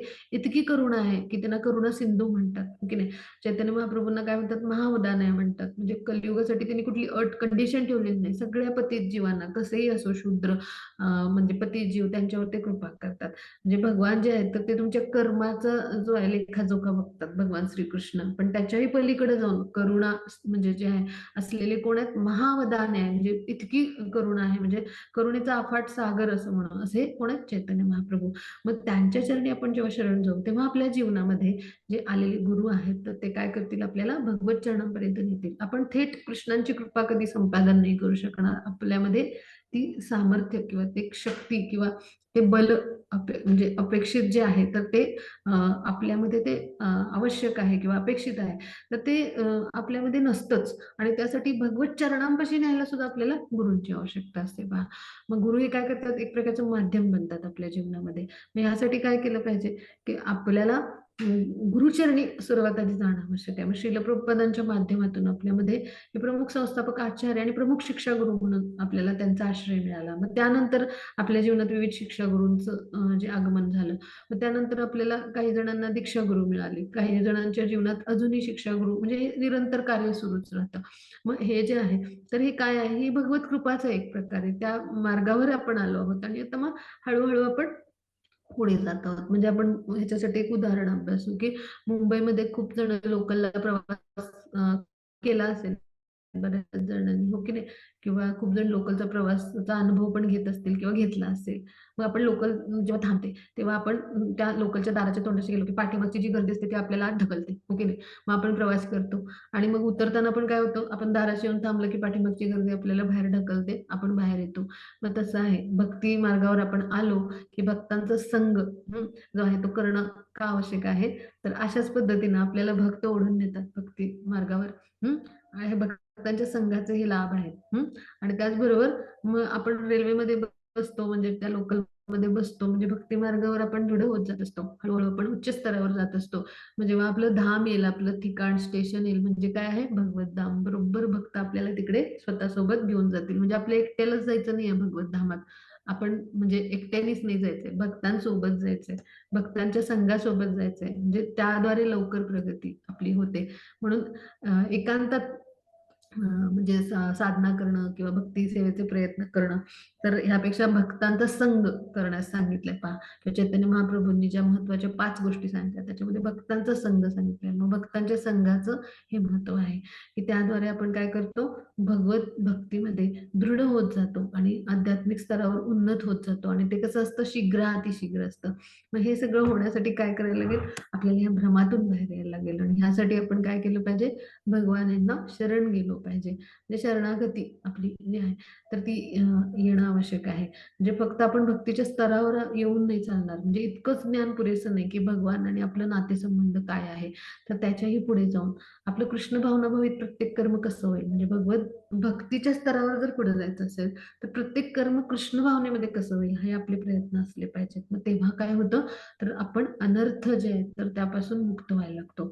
अन्यथा काय होतं, अनर्थयुक्त सेवा होते, मग ती तमगुणी सेवा होते.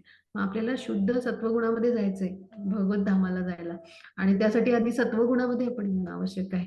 मग तो सत्वगुणाचा टप्पा गाठण्यासाठी आपल्याला रजोगुणात तमोगुणातून मुक्त होणं आवश्यक आहे. मग ह्यासाठी आपले सेवेचे प्रयत्न कसे असले पाहिजेत, तर मी परिपूर्ण कशी करेन किंवा कशा पद्धतीनं मी ध्यानपूर्वक सेवा करेन. तर त्यावेळेला काय होतं, म्हणजे कुठलीही सेवा असो, कुठलेही कर्म असो, कृष्णाला केंद्रस्थानी ठेवून कशी सेवा करेन. मग तेव्हा काय होतं, तर आपल्याला कृष्णकृपा अनुभवता येते किंवा ती अनुभवायला आपल्याला मिळेल. मग अशा पद्धतीने श्रुतींनी आपलं म्हणणं मांडलंय. मग आता आपण पुढच्या श्लोकावर जाऊया. त्याची 31वा श्लोक. हरे कृष्ण. जी माताजी, एक सेकंड. न घटत उद्भव प्रकृती पुरुषयोरजयो उभययुजा भवन्त्य सुब्रुतो जलबुद्बुदत्वात् त्वयित इमे ततो विविध नाम गुणै परमे. सरितैवार्णवे मधुनी लिल्युरशेष लिल्युरशेष रसा. हरे कृष्ण. हरे कृष्ण माताजी. खूप खूप धन्यवाद. तर आता माताजींनी जो श्लोक वाचला तर त्याचा आपण अर्थ समजून घेऊया की भौतिक प्रकृती आणि तिचा उपभोग करण्याचा प्रयत्न करणारा जीवात्मा हे उभयता अजन्म असून पाणी आणि वायूच्या संयोगाने बुडबुडे निर्माण होतात.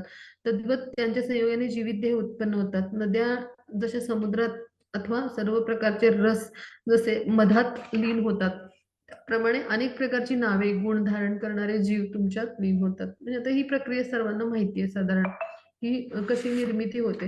म्हणजे आपली जीवात्मा म्हणून कशी निर्मिती होते आणि हे सगळं महत्व जे आहे तर ते जे श्रुतींनी मांडले. म्हणजे काय की भौतिक प्रकृती आणि तिचा उपभोग करण्याचा प्रयत्न करणारा जीव आहे जीवात्मा दोन्हीही हे सगळे कोण आहेत हे सगळे अजन्म आहेत म्हणजे भगवान यांचीच निर्मिती आहे.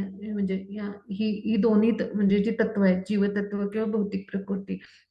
मग आता पाणी आणि वायूच्या संयोगाने जसे बुडबुडे निर्माण होतात तसं यांच्या संयोगाने काय होतं म्हणजे भौतिक प्रकृती आणि जीवात्मा यांच्या संयोगाने जीवित देह निर्माण होतात. म्हणजे जिथं जीवात्माला म्हणजे थोडक्यात काय होतं देह धारण करायला मिळतो याचा अर्थ.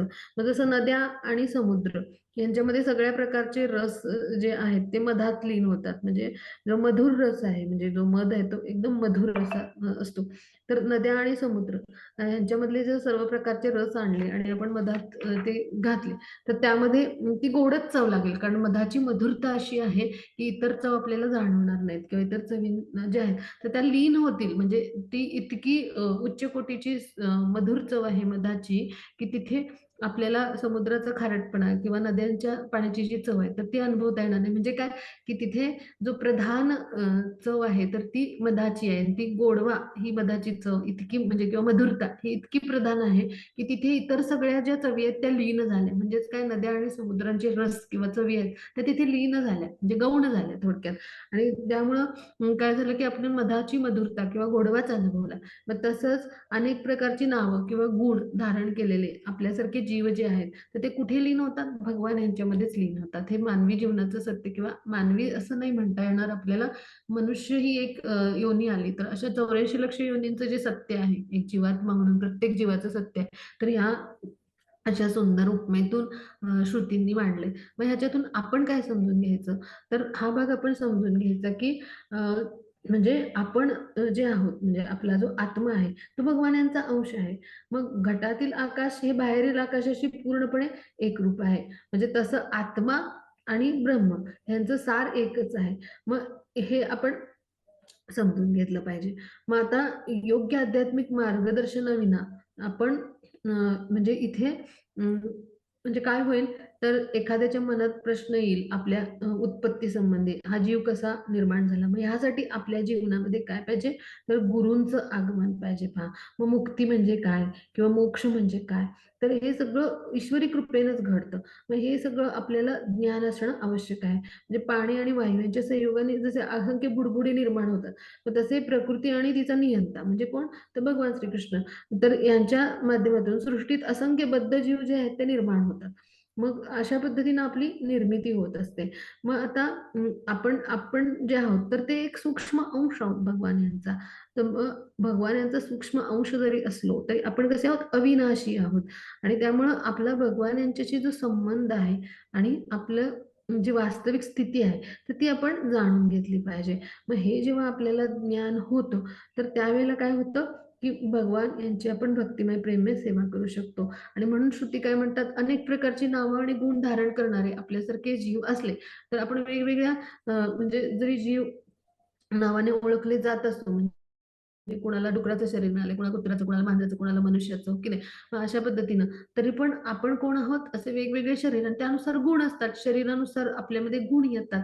म्हणजे अ, जो मांजर आहे तर त्याला काय करावं लागेल म्हणजे तो मांजर जे आहे तर त्याचं जे शरीर मिळालंय त्यानुसार त्याला आचरण करायला लागेल. कुत्र्याला कुत्र्याच्या शरीरानुसार आचरण करायला लागेल. देवतेला देवतेच्या शरीरानुसार किंवा एखादा डुक्कर आहे तर त्याला त्याच्या शरीरानुसार आचरण करायला लागेल. म्हणजे काय डुक्कर चिखलात लोळतो, हो की नाही? विष्ठा खातो. मग देवता काय करतात, भगवानांची सेवा करतात, हो की नाही. मग अशा पद्धतीनं ज्या पद्धतीचं शरीर मिळालं त्यानुसार त्याला गुण म्हणजे त्या जीवाला मिळालेले आहेत आणि त्यानुसार ते म्हणजे त्यांचं आचरण आहे. मग हे सगळे कोणामध्ये लीन होतात, भगवान यांच्यामध्ये, हो की नाही. जे जे भगवान जे आहेत तर त्यांची इथं महत्तता जी आहे तर ती श्रुतीने मांडली. म्हणजे शेवटी प्रलय होतो आणि त्यावेळेला काय होतं की आपल्यासारखी जी जीवात्मे आहेत की त्यांची शरीरं पण नष्ट होतात आणि त्यांना वरदान देणारे हे वेगवेगळे देवदेवता सुद्धा नष्ट होतात.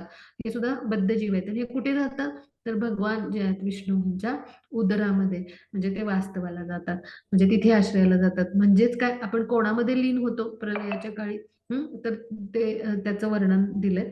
तर आपण भगवद्गीतेमध्ये पण आहे हे. तर आपण प्रलयाच्या वेळी कुठे जातो, तर भगवान यांच्याच आश्रयाला जातो आणि म्हणून आपल्यासारखे जीवात्मे ज्यांना विविध गुण शरीर असतील पण ते शेवटी कुठे जातात, भगवान यांच्या आश्रयाला, म्हणजे तिथेच लीन होतो. मग हे म्हणजे हे जे आहे तर हे वेगळ्या जीवांचं सत्य जे आहे तर श्रुतींनी मांडले. मग ह्याच्यातून आपण काय समजायचं की इथे श्रुतींनी भगवानांचं श्रेष्ठत्व, महत्तता पुन्हा एकदा या उदाहरणातून आणि या उपमेतून आपल्याला समजावून सांगितले. मग त्याद्वारे आपण भगवान यांचे कसे लीन म्हणजे भगवान यांच्या चरणी असणारे दास आहोत. म्हणजे आपल्याला प्रलयाच्या वेळी सुद्धा भगवान यांचाच आश्रय घ्यावा लागतो आणि आपण जेव्हा भौतिक प्रकृतीमध्ये येतो तेव्हा भगवान यांच्याच आश्रित म्हणजे राहून भगवान यांच्याच पूर्णतः आश्रयामध्ये स्थित होऊन जर कर्म केलं तर निश्चितच भगवानांची कृपा होईल. हे सत्य आपल्याला उलगडवणं हे या माध्यमातून श्रुतींनी कार्य केले पाहिजे, श्लोकाच्या माध्यमातून. तर ते आता आपण समजून घेतलं. आता पुढच्या श्लोकावर जाऊ आपण. हा मग त्याची पुढचा श्लोक आहे. हरे कृष्णा. हा. नृषुतव मयया ब्रह्ममम् इमश्ववगत्य पृशम् त्वयि सुधियो भवे ददति भावमनुप्रभवम्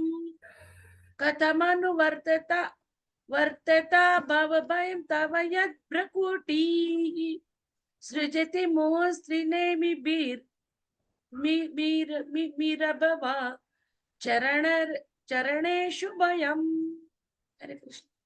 हरे कृष्ण. मग आता तुम्ही समजून घ्या की इथं या श्लोकाच्या माध्यमातून भगवान जे आहे तर त्यांच्याविषयी श्रुती काय म्हणतात की तुमची माया जी आहे तर ती सगळ्या मनुष्यांना कसं भ्रमात टाकते हे जाणणारे ज्ञानी पुरुष तुमच्या दृढ भक्तीत संलग्न होतात आणि हे परमेश्वर तुम्ही जन्मवृत्तीच्या चक्रातून मोक्ष प्रदान करू शकता.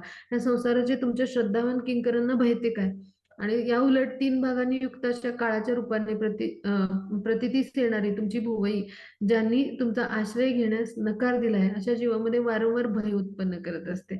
आता इथे खूप छान वर्णन केलंय बरं का भगवान यांचं. तर काय सांगितलंय की भगवान यांची भक्तिमय सेवा हेच वेदामधलं सर्वात मोठं गुपित आहे बरं का.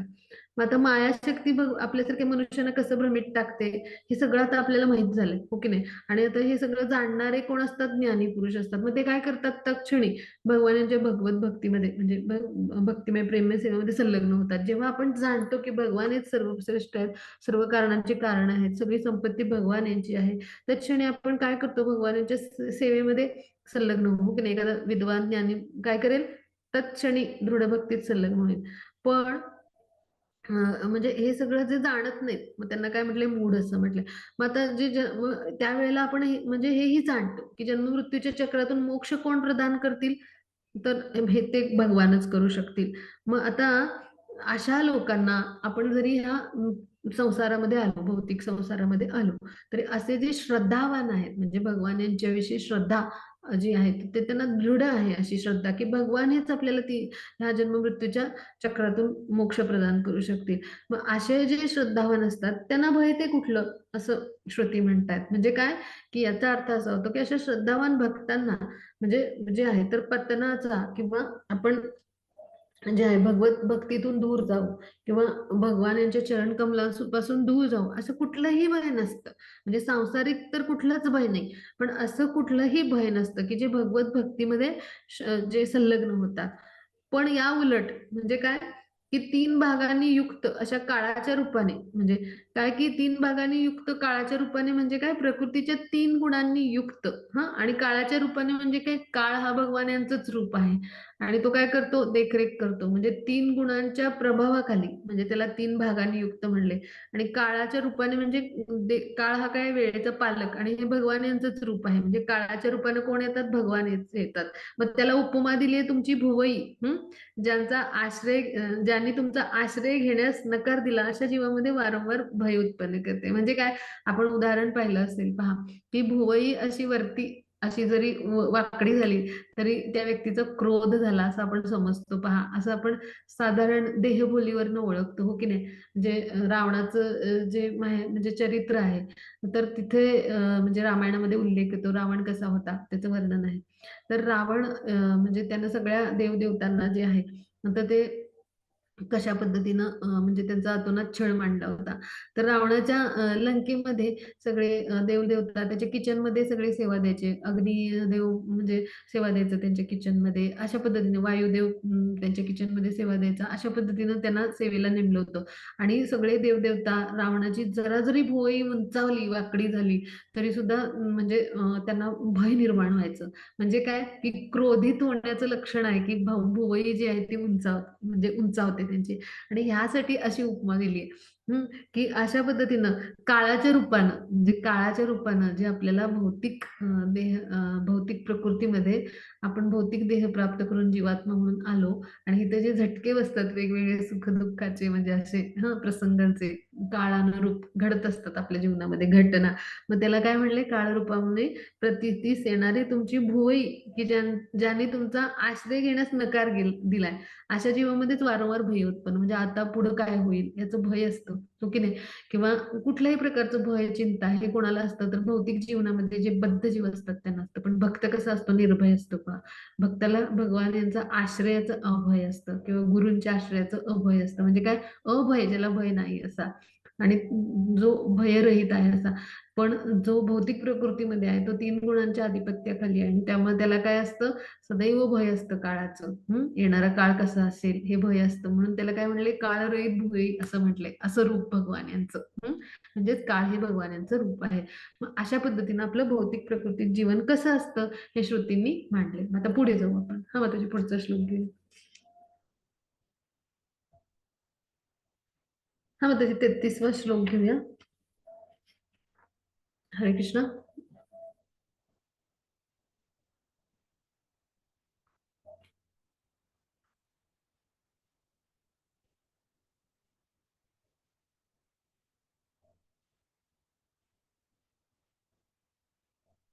हरे कृष्ण. मग त्याची 33वा हरे श्लोक. कृष्ण. 32. 33वा. 33वा वाचा. 33 वर जा. हो हो हो हो, एक सेकंड हा.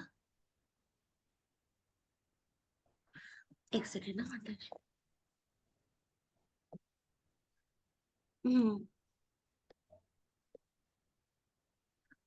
विजित ऋषिक वायु भीर भीरदांतम मनस्तुरगम य इह यतन्ति यन्तु मलितोल मुपाय खीदहा व्यसन शतान्विता समवहाय गुरो शरणम वणिज इव ज सत्यकृत कर्णधरा जलधौ. हरे कृष्ण. हरे कृष्ण. मग आता तुम्ही इथे म्हणजे आहे तर हा भाग समजून घेतलात, की आपलं मानवी जे जीवन आहे या भौतिक प्रकृतीमध्ये कसं आहे. मग आता पुढचा भाग श्रुती वर्णन करतात, की अतिशय चंचल अशा आता मनावरती येत असतो, की आपलं मन कसं आहे. म्हणजे आतापर्यंत आपलं म्हणजे जीवात्मा म्हणून जीवन कसं आहे, आणि जीवात्म्याला मग शरीर मिळालंय, आणि मग ते शरीर जे आहे तर त्या शरीराला म्हणजे शरीररूपी म्हणजे जे म्हणजे आपण म्हणू की शरीर धारण केलेला, किंवा शरीररूपी जे आपण म्हणू वाहन या जीवात्म्यानं धारण केले, आणि त्याद्वारे तो या भौतिक प्रकृतीमध्ये आला. तर त्यानंतर त्याचं जीवन कसं आहे आणि ते कशा पद्धतीनं त्याला कर्म करायला पाहिजे इथपर्यंत श्रुतींनी केलेलं वर्णन आपण ऐकलं. आणि मग ते कसं दुःखालयम आहे इथपर्यंत वर्णन आपण अभ्यासलं. म्हणजे भौतिक जीवन कसं आहे आपलं भौतिक प्रकृतीमध्ये. मग आता मनावर जात आहेत जे श्रुती आहेत त्या. आता आपल्या मनाची स्थिती काय आहे, म्हणजे प्रत्येक भक्तानं हे सगळं ज्ञान भगवानांचं जाणलेलं असतं पहा. आणि वेदांनी हे सगळं आपल्याला कशा पद्धतीनं टप्प्याटप्प्याने सांगितले पहा. ह्या खूप सुंदर स्तुती आहेत, छान छान उपमा दिल्या आहेत वेगवेगळ्या श्रुतींनी. तर त्या काय म्हणतात, चंचल अशा मनरूपी घोड्याचं दमन करणं अत्यंत कठीण आहे. अशा स्थितीत आध्यात्मिक गुरूंच्या चरणांचा आश्रय त्यागून जे कोणी या मनरूपी घोड्याला आवरण्यासाठी म्हणून इंद्रिय प्राण यांचंच नियमन करतात, त्यांना तसल्या उपायांनी इष्टप्राप्ती न होता दुःखच होते आणि शेकडो संकटांनी ते ग्रस्त होतात. हे अजन्मा प्रभू, अशा प्रकारचे जीव म्हणजे नावाड्याचे साह्य न घेता समुद्रात नौका घेऊन जाणाऱ्या व्यापाऱ्यांप्रमाणे अज्ञानी होत. म्हणजे काय, किती म्हणजे इथं किती यथार्थपणे इथं श्रुतींनी जे आहे मानवी जीवनात जे मनाचं कार्य आहे आणि त्याद्वारे आपली होणारी जी होलपट आहे आपण म्हणतो, तर ती एक प्रकारे आपल्यासमोर मांडली आहे पहा. मग आपण इथे समजून घ्या की मन कसं आहे आपलं चंचल आहे. हं? आणि मग असं मनरूपी घोडा म्हटले त्या घोड्याचं दमन करायला म्हणजे तर दमन करायला अत्यंत कठीण आहे म्हणजे त्याला नियंत्रणात आणायला. म्हणजे मनाला म्हणजे एक वेळ म्हणजे वायूला देखील जे आहे आटोक्यात आणायला शक्य होईल. पण मनरूपी घोड्याला आटोक्यात आणणं फार अवघड आहे. म्हणजे हे सगळं आपण आता भगवद्गीतेमध्ये 6.34 मध्ये अभ्यासलं पहा. मनाला आवरणं खूप कठीण आहे. मनाला नियंत्रणात आणणं अर्जुन म्हणतात. एक वेळ वायूला सुद्धा म्हणजे जे आहे तर ते लढाई करून त्याला नियंत्रणात आणता येईल असं अर्जुनाने आपलं म्हणणं व्यक्त केलंय. तर मग आता इथे मनाला घोड्याची उपमा दिली आहे. ज्या श्रुती आहेत त्यांनी. मनरूपी घोड्याचं दमन करणं, त्याला आवरणं फार अवघड आहे. मग अशा स्थितीत काय करायला पाहिजे? आपण आध्यात्मिक गुरूंच्या चरणकमलांचा आश्रय घेतला पाहिजे. मग काय होईल? मनरूपी ह्या घोड्याला आपल्याला आवरता येईल. अन्यथा काय होईल? आपण इंद्रिय म्हणजे आणि प्राण यांचं म्हणजे जेव्हा आपण नियंत्रण करू म्हणजे मनरूपी घोड्याला या नियंत्रणात आणण्यासाठी आपल्याला काय करायला लागेल? आपल्या इंद्रिय आणि आपल्यामध्ये जो प्राण आहे यांचं नियमन जे आहे तर ते करावं लागेल किंवा ते केलं जातं. आता ह्याचा अर्थ काय होतो? तर जेव्हा आपण भगवानांची भक्तिमय प्रेममय सेवा करण्यासाठी गुरुचरणाशी राहतो, गुरुपादाश्रय घेतो, आपण शेल्टर घेतो हो की नाही. शेल्टर आपल्या जीवनामध्ये का महत्वाचं आहे? म्हणजे श्रील प्रभुपादांचा आश्रय घेण्यासाठी आपल्याला इस्कॉनमध्ये सुचवलं जातं. आणि त्यानंतर आपले जे आध्यात्मिक गुरु आहेत तर त्यांचा कमीत कमी 6 महिने आपल्याला आश्रय मिळणं आवश्यक आहे. तर तो आश्रय का आवश्यक आहे? तर त्याचं महत्व देखील या श्लोकातून आपण समजून घेणार आहोत. तर मनरूपी घोड्याला आवरण्यासाठी इंद्रिय आणि प्राण यांचंच नियमन करतात. कोण करतात? तर जे असे लोक करतात. तर त्यांना असल्या उपायांनी काय होतं? इष्टप्राप्ती न होता दुःखच होतं. म्हणजे काय? तर मनरूपी घोड्याला जर आपण नियंत्रण केलंच नाही आणि आपली इंद्रिय नुसती संयमित ठेवली आणि आपल्या प्राणाचं नियमन केलं म्हणजे जी प्राण शक्ती आहे म्हणजे आपल्यामध्ये वेगवेगळे 5 वायू आहेत. म्हणजे आपण अभ्यासले भगवद्गीतेमध्ये याचा उल्लेख होतो. प्राण, अपान, समान, उदान अशा पद्धतीनं. तर हे सगळे जे आहेत तर हे जे वायू आहेत तर हे आपण अभ्यासलेत. जास्त खोलात इथे मी जात नाही. तर मग ही जी प्राण शक्ती आहे म्हणजे प्राण वायूच्या स्वरूपात जी शक्ती आहे म्हणजे प्राण हा वायू या स्वरूपात तर त्याचं जे कार्य आहे तर ते नियंत्रणात आणलं जातं आणि त्याचबरोबर जी इंद्रिय आहेत ती नियंत्रणात आणली जातात. मग हे कशामुळे होतं? तर प्राणायाम किंवा ध्यान ह्याद्वारे हे सगळे प्रयास होतात. म्हणजे अष्टांग योग किंवा हठयोगाद्वारे तर हे प्रयास होत असतात. मग ह्याद्वारे कोणी नियंत्रित करत असेल मनरूपी घोड्याला आवरण्यासाठी तर असल्या उपायांनी इष्टप्राप्ती म्हणजे भगवत प्राप्ती होणार नाही. दुःखच वाटायला येईल कारण आपलं कधी ना कधी पतन होईल. कारण तिथं कृष्ण भावना नाहीये. कृष्णांना आपण शरण गेलेलो नाहीये आणि ह्यासाठी कृष्णांना शरण म्हणजे जाण्यासाठी किंवा कृष्णांच्या चरणकमलांचा आश्रय घेण्यासाठी आपल्याला पहिल्यांदा जे गुरु आहेत त्यांच्या चरणकमलांचा आश्रय घेतला पाहिजे. ह्या माध्यमातून श्रुतींना काय सांगायचंय तर हे सांगायचंय आणि म्हणून त्यांनी काय सांगितलंय आध्यात्मिक गुरूंच्या चरणांचा आश्रय आपल्याला आवश्यक आहे तर आपण कृष्ण चरणांच्या आश्रयाला जाऊ. आणि जे असं करत नाहीत मनरूपी घोड्याला आवरण्यासाठी मग त्यांचं काय होतं ते शेकडो संकटांनी ग्रस्त होतात त्या भौतिक प्रकृतीमध्ये. मग हे अजन्मा प्रभू अशा प्रकारचे जीव म्हणजे काय आहेत? नावड्याचं सहाय्य न घेता समुद्रात नौका घेऊन जाणाऱ्या व्यापाऱ्यांसारखे अज्ञानी म्हणजे पाहिले पहा नावाडी न घेता व्यापारी लोक काय करायचे समुद्रात प्रवासाला पूर्वी जायचंय तेव्हा नावाडी किंवा त्यांचे जे खलाशी असतील, जहाज असेल मोठं तर खलाशी असतात, छोटी नौका असेल तर नावाडी असतात. त्यांना माहित असतं, अभ्यास असतो, वाऱ्याचा झोत कसा आहे, पाण्याचा वेग कसा आहे, मग कधी प्रवास करायला, भरती कधी, आवटी कधी, मग कुठल्या दिशेनं प्रवास करायला पाहिजे, नौका कुठल्या दिशेनं न्यायला पाहिजे आपल्या इप्सित स्थळी जायचं असेल तर. मग हे सगळं नावाड्याचा अभ्यास असतो.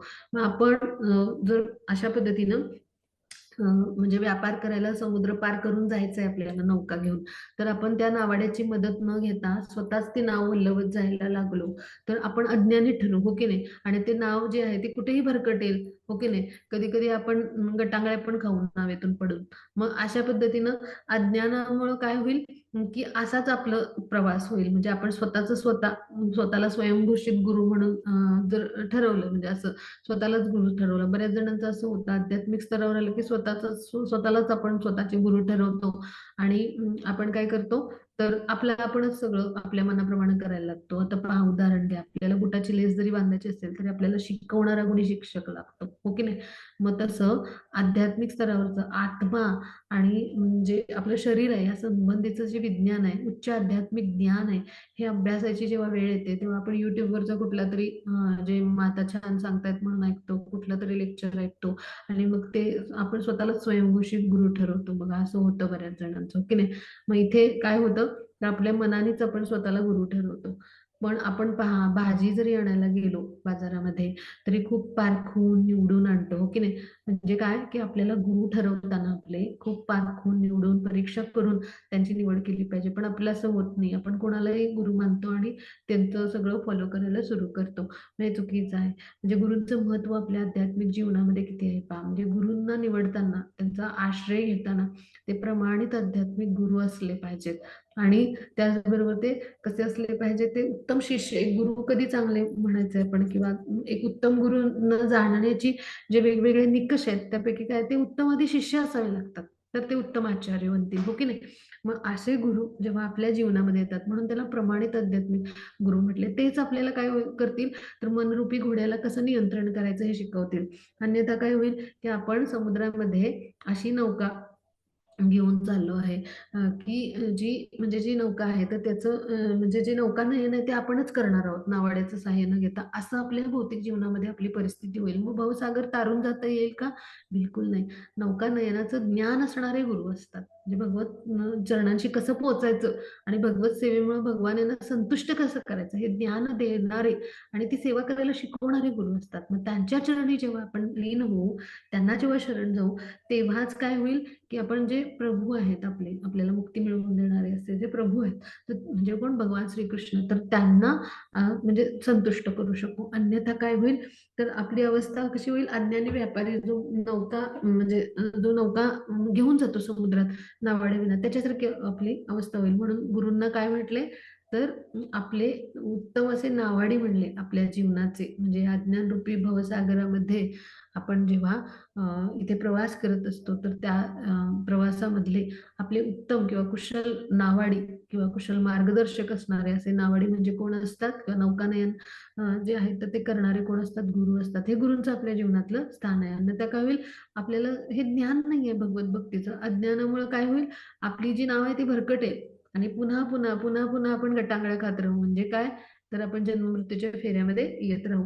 मग त्यामुळे श्रुतींनी हे आध्यात्मिक गुरूंचं आपल्या जीवनातलं महत्व सांगितले. म्हणजे आपलं मन जे आहे तर त्याला आवरण्यासाठी आणि इंद्रियांना संयमित ठेवण्यासाठी तर आपल्याला काय करायला लागेल, आपल्या जीवनामध्ये गुरूंचं जे आहे तो आश्रय घ्यावा लागेल. हे कसं होईल बरं, तर गुरूंच्यामुळं आपण काय करू, की मनाला नियमित मनाला संयमित करण्याची किंवा मनाला नियंत्रणात ठेवण्याचे प्रयत्न करता येईल. मग गुरु सांगतील, तुम्ही हरे कृष्ण महामंत्राचा जप करा, एकादशी सारखी व्रत करायची, भक्ती सेवेचे वेगळे प्रयत्न करायचे, प्रसाद ग्रहण करायचा, या भगवद्गीता, भागवत यासारख्या वैदिक शास्त्रांचा अभ्यास करायचा, असे विविध प्रकारे नवविध भक्ती करायला शिकवतील.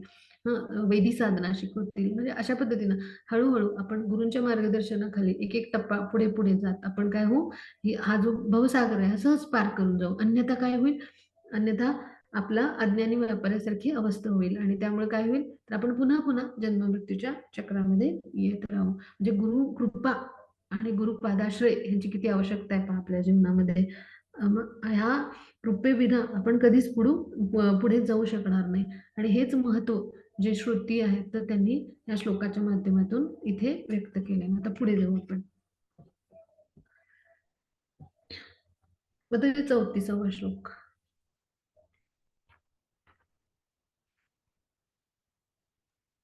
स्वजनो सुतात्मा दारधन धामधरा सुरथै त्वयि सति किं नृणाश्रयत आत्मनि सर्वरसे इति सदजानतां मिथुनतो रतये चरताम् सुखयति को नुविहा स्वविहते स्वनिरस्त बगे.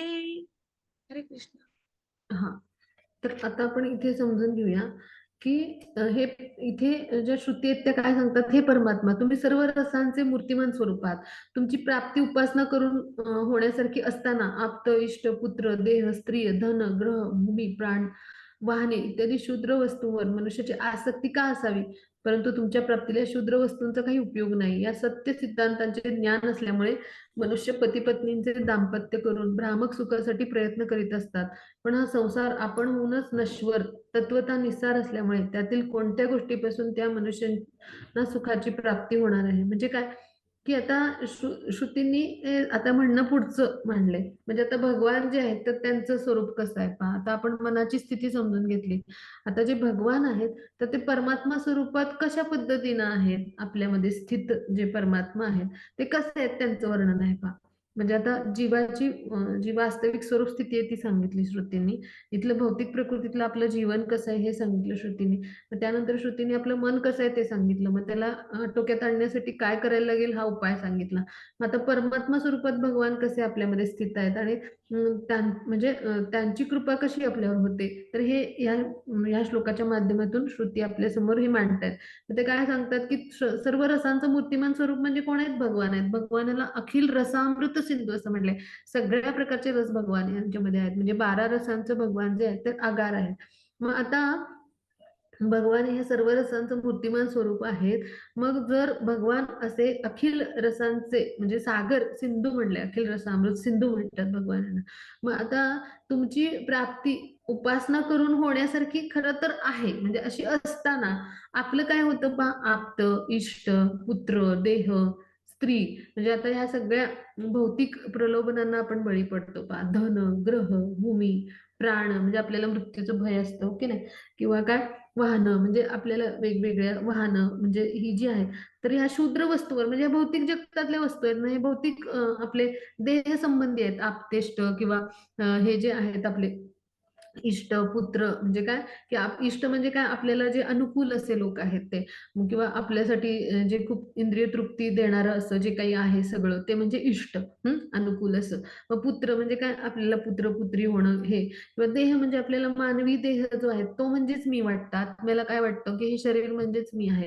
मग असं जे हे सगळं वाटतं, किंवा स्त्री म्हणजे काय की पुरुष देह मिळाला असेल तर स्त्री देहाचं आकर्षण असतं, स्त्री देह मिळाला असेल तर पुरुष देहाचं आकर्षण असतं.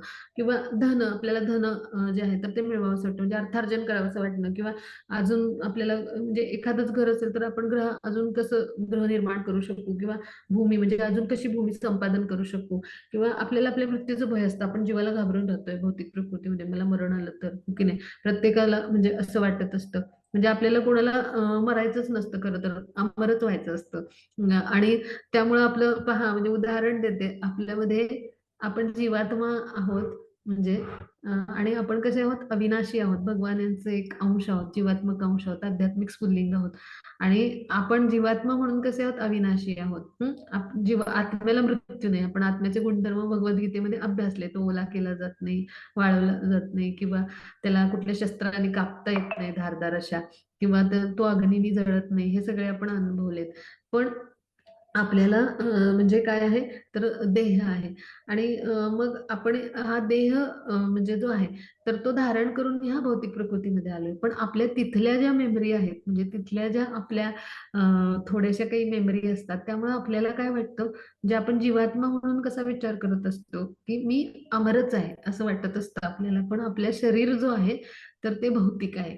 आणि जीवात्मा जो आहे तर तो आपल्या त्याच मेमरीमध्ये असतो, त्याच स्मरणामध्ये असतो की त्याला हे शरीर मिळालंय ह्याचं बऱ्याचदा नसतंच स्मरण. आणि त्यामुळे काय होतं पहा, आपण जर पाहिलं असेल तर आपल्या छोट्या छोट्या कृतींमध्ये पाहायला मिळतं पहा. आपण जर आता स्त्रिया असू किंवा पुरुष कोणी असो, आपण सामान किंवा धान्य सुद्धा कसं भरतो, वर्षाचं भरतो पहा, हो की नाही, कमी पडायला नको. आपल्याला पुढच्या क्षणाला काय होणार आहे आपलं माहिती नाहीये, हो की नाही. ही क्षणभंगुरता आहे आपल्या भौतिक देहाची. आणि आत्म्याला एक देह सोडून दुसऱ्या देहात प्रवेश करायला लागतो जेव्हा शरीर आपलं थकतं आणि त्याचं कार्य थांबवतं तेव्हा. शरीर आपल्याला म्हणजे उपयोगाला नाही येणार असं बनतं तेव्हा. मग हे जर भौतिक देहाची क्षणभंगुरता आहे, पण आपण कसं करतो, धान्य वर्षभराचं भरून ठेवतो. हम्म. आपण वस्तूंचा संग्रह कसा करतो, कायमस्वरूपी आपण या पृथ्वी तलावरच राहणार आहे अशा पद्धतीने करतो. त्याचबरोबर आपण आपले जर वॉर्डरोब पाहिले सगळ्यांनी, आपली कपाटं बघितली तर तिथं किती कपडे असतात, जणू काही आपल्याला अनेक जन्म इकडंच राहायचे, हो की नाही. आपल्याकडे दागिन्यांचा संचय कसा असतो, जणू काही आपल्याला अनेक युग इकडंच राहणार आहे. म्हणजे ही टीका म्हणून कोणी घेऊयात नको, ह्या सगळ्यामध्ये आपण सगळे येतो.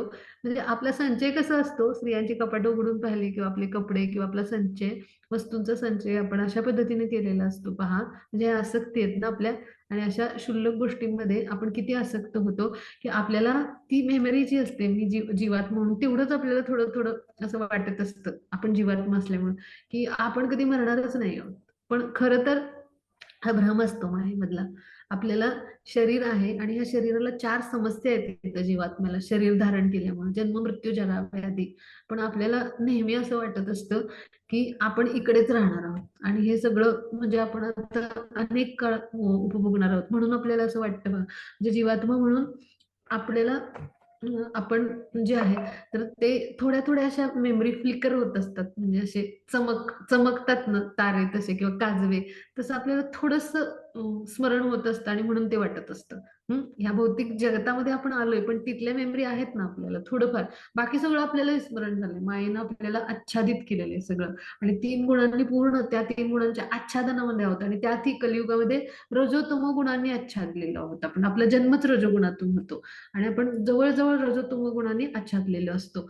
म्हणजे मग तिथेही आपल्याला पहा, एखादी जखम झाली, लागलो, पडलं, तर आपल्याला काय वाटतं, म्हणजे म्हणजे किंवा ताप आला तर आपल्याला काय वाटतं, म्हणजे उदाहरण देते मी, आजारी पडलो पण, बापरे मला हे झालं, म्हणजे म्हणून आपल्याला दुःख होतं, म्हणजे मला काही होणारच नाही असं आपला ग्रह असतो. मग हे कशामुळे असतं, तर आपण त्या त्या आध्यात्मिक जगतातल्या आपल्या त्या ती म्हणजे त्या मेमरी असतात आणि म्हणून तिथे आपल्याला कसं आहे, दिव्य शरीर आहे, आध्यात्मिक शरीर आहे. आपला देह पण आध्यात्मिक आहे तिथं. सगळ्या गोष्टी चेतन आहेत तिथे. तिथे भौतिक काही नाहीच आहे. आणि त्यामुळे आपल्याला इथे जरी आलो तरी काहीशा मेमरी अशा फ्लिकर होत असतात आणि म्हणून त्या मेमरीचा परिणाम म्हणून आपल्याला दुःख होतं. पण खरं तर काय आहे, इथलं वास्तव काय आहे, तर आपल्याला देह मिळालेला आहे आणि त्या देहाला मर्यादा आहेत. मग हे जोपर्यंत आपल्या लक्षात येत नाही ना, आणि त्याचबरोबर आपल्याला म्हणजे आपली वास्तविक स्थिती कोणात, आपण भगवान यांचा अंश आहे आणि या देहाचा उपयोग आपण आपलं जे कर्तव्य कर्म आहे ते करण्यासाठी, म्हणजे इंद्रियांचा योग्य तो उपयोग, योग्य त्या शरीराच्या आवश्यकता जितक्या ज्या आवश्यक आहेत, की आपलं शरीर सुदृढ ठेवून भगवत सेवेमध्ये कसं अर्पित करता येईल ह्यासाठी त्या जे शरीर आहे ते मिळाले कर्म करण्यासाठी. आणि त्याद्वारे आपण सेवा करण्यासाठी कर्म मिळाले, भगवत सेवेद्वारे आपण भगवत प्राप्ती करू. मग त्या इंद्रियांचा उपयोग भगवत सेवेमध्ये कसा करता येईल, ती इंद्रिय म्हणजे मनापासून सगळी आपली इंद्रिय आहेत, मन षष्ठाणी इंद्रियाणी असा श्लोक येतो पहा भगवद्गीतेमध्ये 15व्या अध्यायात, है ना. तर मग तिथे ह्या सगळ्या इंद्रियांना भगवत सेवेमध्ये कसं लावता येईल ह्यासाठी आपल्याला हे शरीर मिळालंय. पण हे आपण विसरतो आणि आपले जे भौतिक देह संबंधी आहेत, आप्त, पुत्र, देह, म्हणजे देह संबंधी वेगवेगळे, किंवा आपण मी देह आहे हेच, म्हणजे आत्मा स्वतःला मी देह आहे हेच समजतो, किंवा स्त्रीविषयी म्हणजे पत्नीविषयी आकर्षण, मग धन, ग्रह, भूमी, प्राण, वाहनं, वेगवेगळ्या वस्तू यांच्याविषयी आकर्षण, मग या शूद्र वस्तूवर आपली आसक्ती निर्माण होते पहा. मग ही आसक्ती आपल्याला असावीच का, असं श्रुती प्रश्न विचारतात. म्हणजे काय, या आसक्तींची आपल्याला आवश्यकता नाहीये. हं. या शूद्र वस्तूंचा आपल्याला काही उपयोगच नाहीये. आणि त्यामुळे काय होतं, म्हणजे अशा शूद्र ज्या वस्तूंचा उपयोग नाही, हे सत्य जे आहे ह्या सिद्धांताचं, म्हणजे हा सिद्धांत आहे, म्हणजे जीवतत्व हा एक सिद्धांत आहे किंवा बद्ध जीव हा एक सिद्धांत आहे. हे खूप हायर फिलॉसॉफी आहेत थोड्याशा. तर हे सिद्धांत आहेत, म्हणजे 10 असे सिद्धांत आहेत. धर्मामध्ये 10 वेगवेगळे सिद्धांत मांडलेले आहेत. त्यापैकी आपल्याला म्हणजे आपण बद्ध जीव हा एक सिद्धांत आहे किंवा जीवतत्व असा एक सिद्धांत आहे. तर त्यानुसार म्हणजे हा जो सत्य किंवा हे जे सिद्धांत आहेत वेगवेगळे ह्याचं ज्ञानच नाहीये आपल्याला. आणि म्हणून मग काय होतं, पती पत्नींचं दाम्पत्य करून भ्रामक सुखासाठी आपण प्रयत्न करतो. म्हणजे पती पत्नी यांचा विवाह होतो आणि म्हणजे भ्रामक सुख म्हणले म्हणजे भ्रमामुळे निर्माण झालेलं सुख, म्हणजेच काय, इंद्रिय तृप्तीसाठी घेतलं जाणारं सुख. थोडक्यात आपण म्हणूया, भ्रम म्हणजे काय, मी शरीर आहे आणि मी शरीर असल्यामुळे दुसऱ्या शरीराचा उपभोग घेण्यासाठी मी पत्नीचा स्वीकार केलाय ह्या भावाने, कारण हे ज्ञान नाही. पत्नी जी आहे तिचा स्वीकार कधी करायचा किंवा विवाह कधी करायचा ह्याचे सुद्धा निकष आहेत शास्त्रामध्ये. पत्नी जी आहे तर म्हणजे जी आहे तर तिची प्राप्ती का करायची किंवा विवाह हा संस्कार आहे, तर ह्याचा म्हणजे काय लाभ आहे, तर ह्याची सुद्धा निकष आहेत. आपल्या इंद्रियांचं दमन करून आपण आध्यात्मिक स्तरावर उन्नत होण्यासाठी आपल्याला विवाह हा संस्कार करावायचा असतो. आणि त्याचबरोबर जी पत्नी आहे तर तिला धर्मपत्नी म्हटलं जातं. म्हणजे काय, धर्माच्या आचरणाप्रमाणे असणारी जी आहे आणि टप्प्याटप्प्यानं जी पतीला धर्माचरणापर्यंत नेणारी आहे ती पत्नी असते. म्हणजे ह्या प्रत्येकाचे विषयीचे निकष आहेत वेदामध्ये दिलेले आणि हे सगळं ज्ञान नसल्यामुळं आपलं काय होतं, इंद्रिय तृप्तीच्या गोष्टींसाठीच आपण दाम्पत्य जीवन अनुभवतो आणि त्याद्वारे भ्रामक सुख म्हणजे ते काय म्हणतो, क्षणभंगूर सुख. आणि ते भ्रामक सुख म्हणजे ते भ्रमच असतो आपला, की हे माझं शरीर आहे, ही माझी पत्नी आहे आणि तो उपभोगच करतो आपण एक प्रकारे, असे प्रयत्न करतो. मग हा संसार काय आहे, तर असं नश्वर आहे, ते सगळ्या गोष्टी नश्वर आहेत. मग ह्या कुठल्या गोष्टींपासून मनुष्याला सुखाची प्राप्ती होईल असं प्रश्न श्रुती विचारतात. म्हणजे ह्या सगळ्या अशा नश्वर गोष्टींपासून कधी मनुष्याला अशा भौतिक गोष्टींपासून सुखाची प्राप्ती होईल का? मानवी जीवनाचं खरं सुख कुठे आहे, तर भगवत चरणांशी आहे, भगवत धामाची प्राप्ती करण्यामध्ये आहे. मानवी जीवनाचं अंतिम ध्येय काय, भगवत चरणांची प्राप्ती करणे, भगवत प्रेमाची प्राप्ती करणे. मग ती कधी प्राप्त होईल, तर आपल्याला भगवान यांना संतुष्ट केल्यावर, विष्णूंच्या संतुष्टीसाठी यज्ञ म्हणून आपलं प्रत्येक कर्म जेव्हा होईल तेव्हा काय होईल, तर आपल्याला भगवान यांची कृपा मिळेल किंवा भगवत धामाची कृपा मिळेल. धाम जे आहे तर तिथे आपल्याला सहवास, भगवान यांचा सहवास मिळेल. म्हणजे काय, की विशुद्ध भक्तिमय सेवेलाच महत्व दिलं गेलंय जिथे तिथे वेदामध्ये श्रुतींनी मांडले. म्हणजेच काय, ती विशुद्ध भक्तिमय सेवा करण्यासाठी आपल्याला कोण लागतील, तर गुरु आपल्या जीवनामध्ये यायला लागतील आणि ते काय करतील, तर आपल्याला हे मार्गदर्शन करतील. अन्यथा काय होईल, की स्वर्गारोहण सुद्धा आपलं कर्मबंधनच ठरेल. म्हणजे भौतिक स्तरावरचे हे जे लोक आहेत तिथे स्वर्गात जरी भले जायला मिळालं, आपल्याला यज्ञ केले विष्णूंच्या संतुष्टीसाठी आणि ते पुण्यकर्म ठरले, तर फार फार तर आपण स्वर्गात जाऊ. मग ते सुद्धा कर्माचं बंधनच आहे. आपल्याला काय करायचंय, कृष्ण भावनाभरित कर्म अकर्म करायचे, की त्याद्वारे आपल्याला भगवत धामाची प्राप्ती होईल. आणि त्यासाठी मग काय करणं आवश्यक आहे, तर ह्या हृदयस्थ ज्या वेगवेगळ्या कामना आहेत, इच्छा आहेत, त्यांचा त्याग करून आपलं जे मन आहे तर ते भगवान यांच्यावर केंद्रित केलं पाहिजे. म्हणजे नैष्कर्म्य म्हणायचं. भक्ती सेवेला नैष्कर्म्य म्हणले म्हणजे काय, की आकांक्षा इच्छा विरहित सेवा जी केली जाते त्याला नैष्कर्म्य म्हणतात. म्हणजे भक्तिमय सेवा म्हणजे काय, परमेश्वराची भक्तिमय प्रेममय सेवा म्हणजे भजन करणं. म्हणजेच काय, भगवान यांच्या पवित्र नामाचा जप करणं ही सुद्धा सेवा आहे हरिनाम प्रभूंची. भगवानांची विविध प्रकारे नवविधा भक्ती, 9 अंगांनी सेवा करता येते आपल्याला माहिती आहे. मग अशा पद्धतीनं आपलं मन जेव्हा परमेश्वरावर आपण केंद्रित करू, तर हीच खरी आपली विरक्ती आहे. आपल्या जीवनातली विरक्ती म्हणजे काय, अशा 9 अंगांनी आपल्याला सेवा करता आली पाहिजे किंवा विविध प्रकारे गुरूंच्या मार्गदर्शनाखाली आपण सेवा करू शकतो, व्रत करू शकतो, एकादशी सारखं हो की नाही, कार्तिक महिन्याचं व्रत. मग हे काय, भगवत सेवेचे विविध प्रकार आहेत. जन्माष्टमी सारखे उत्सव असतात, ते साजरे करू शकतो. म्हणजे असे असंख्य पद्धतीनं आपल्याला भगवानांची सेवा करता येईल. मग अशा पद्धतीने जेव्हा भगवत सेवेत आपण काया, मन, वाचा किंवा आपल्यामध्ये कला गुण आहेत काय किंवा आपल्याकडे काही प्रमाणात धन आहे, तर ते भगवत सेवेमध्ये जेव्हा समर्पित करू ना, तर तेव्हाच काय होईल, आपल्यावर कृष्णांची कृपा होईल. अन्यथा आपण फक्त स्वार्थासाठी केलेला संघर्ष ठरेल या भौतिक जीवनामध्ये. ते आपलं भौतिक कार्य ठरेल, आपली ती सेवा नाही होऊ शकणार. म्हणजे ह्याच्यातून आपण समजून घेतलं, की श्रुतींना कशा पद्धतीने आपल्याला श्रुतींनी समजावलंय, की भगवत सेवेसाठी आपल्या जीवनामध्ये गुरूंची आवश्यकता आहे. गुरु काय करतात, आपल्याला नैष्कर्म्य कसं करायचं हे शिकवतात. आणि नैष्कर्म्य म्हणजेच काय, भक्तिमय प्रेममय सेवा. आपलं मन जे आहे ते परमेश्वरावर कसं केंद्रित करायचं हे शिकवणारी सेवा जी आहे, तर त्यालाच नैष्कर्म्य असं म्हटलं जातं. आता पुढे जाऊ आपण.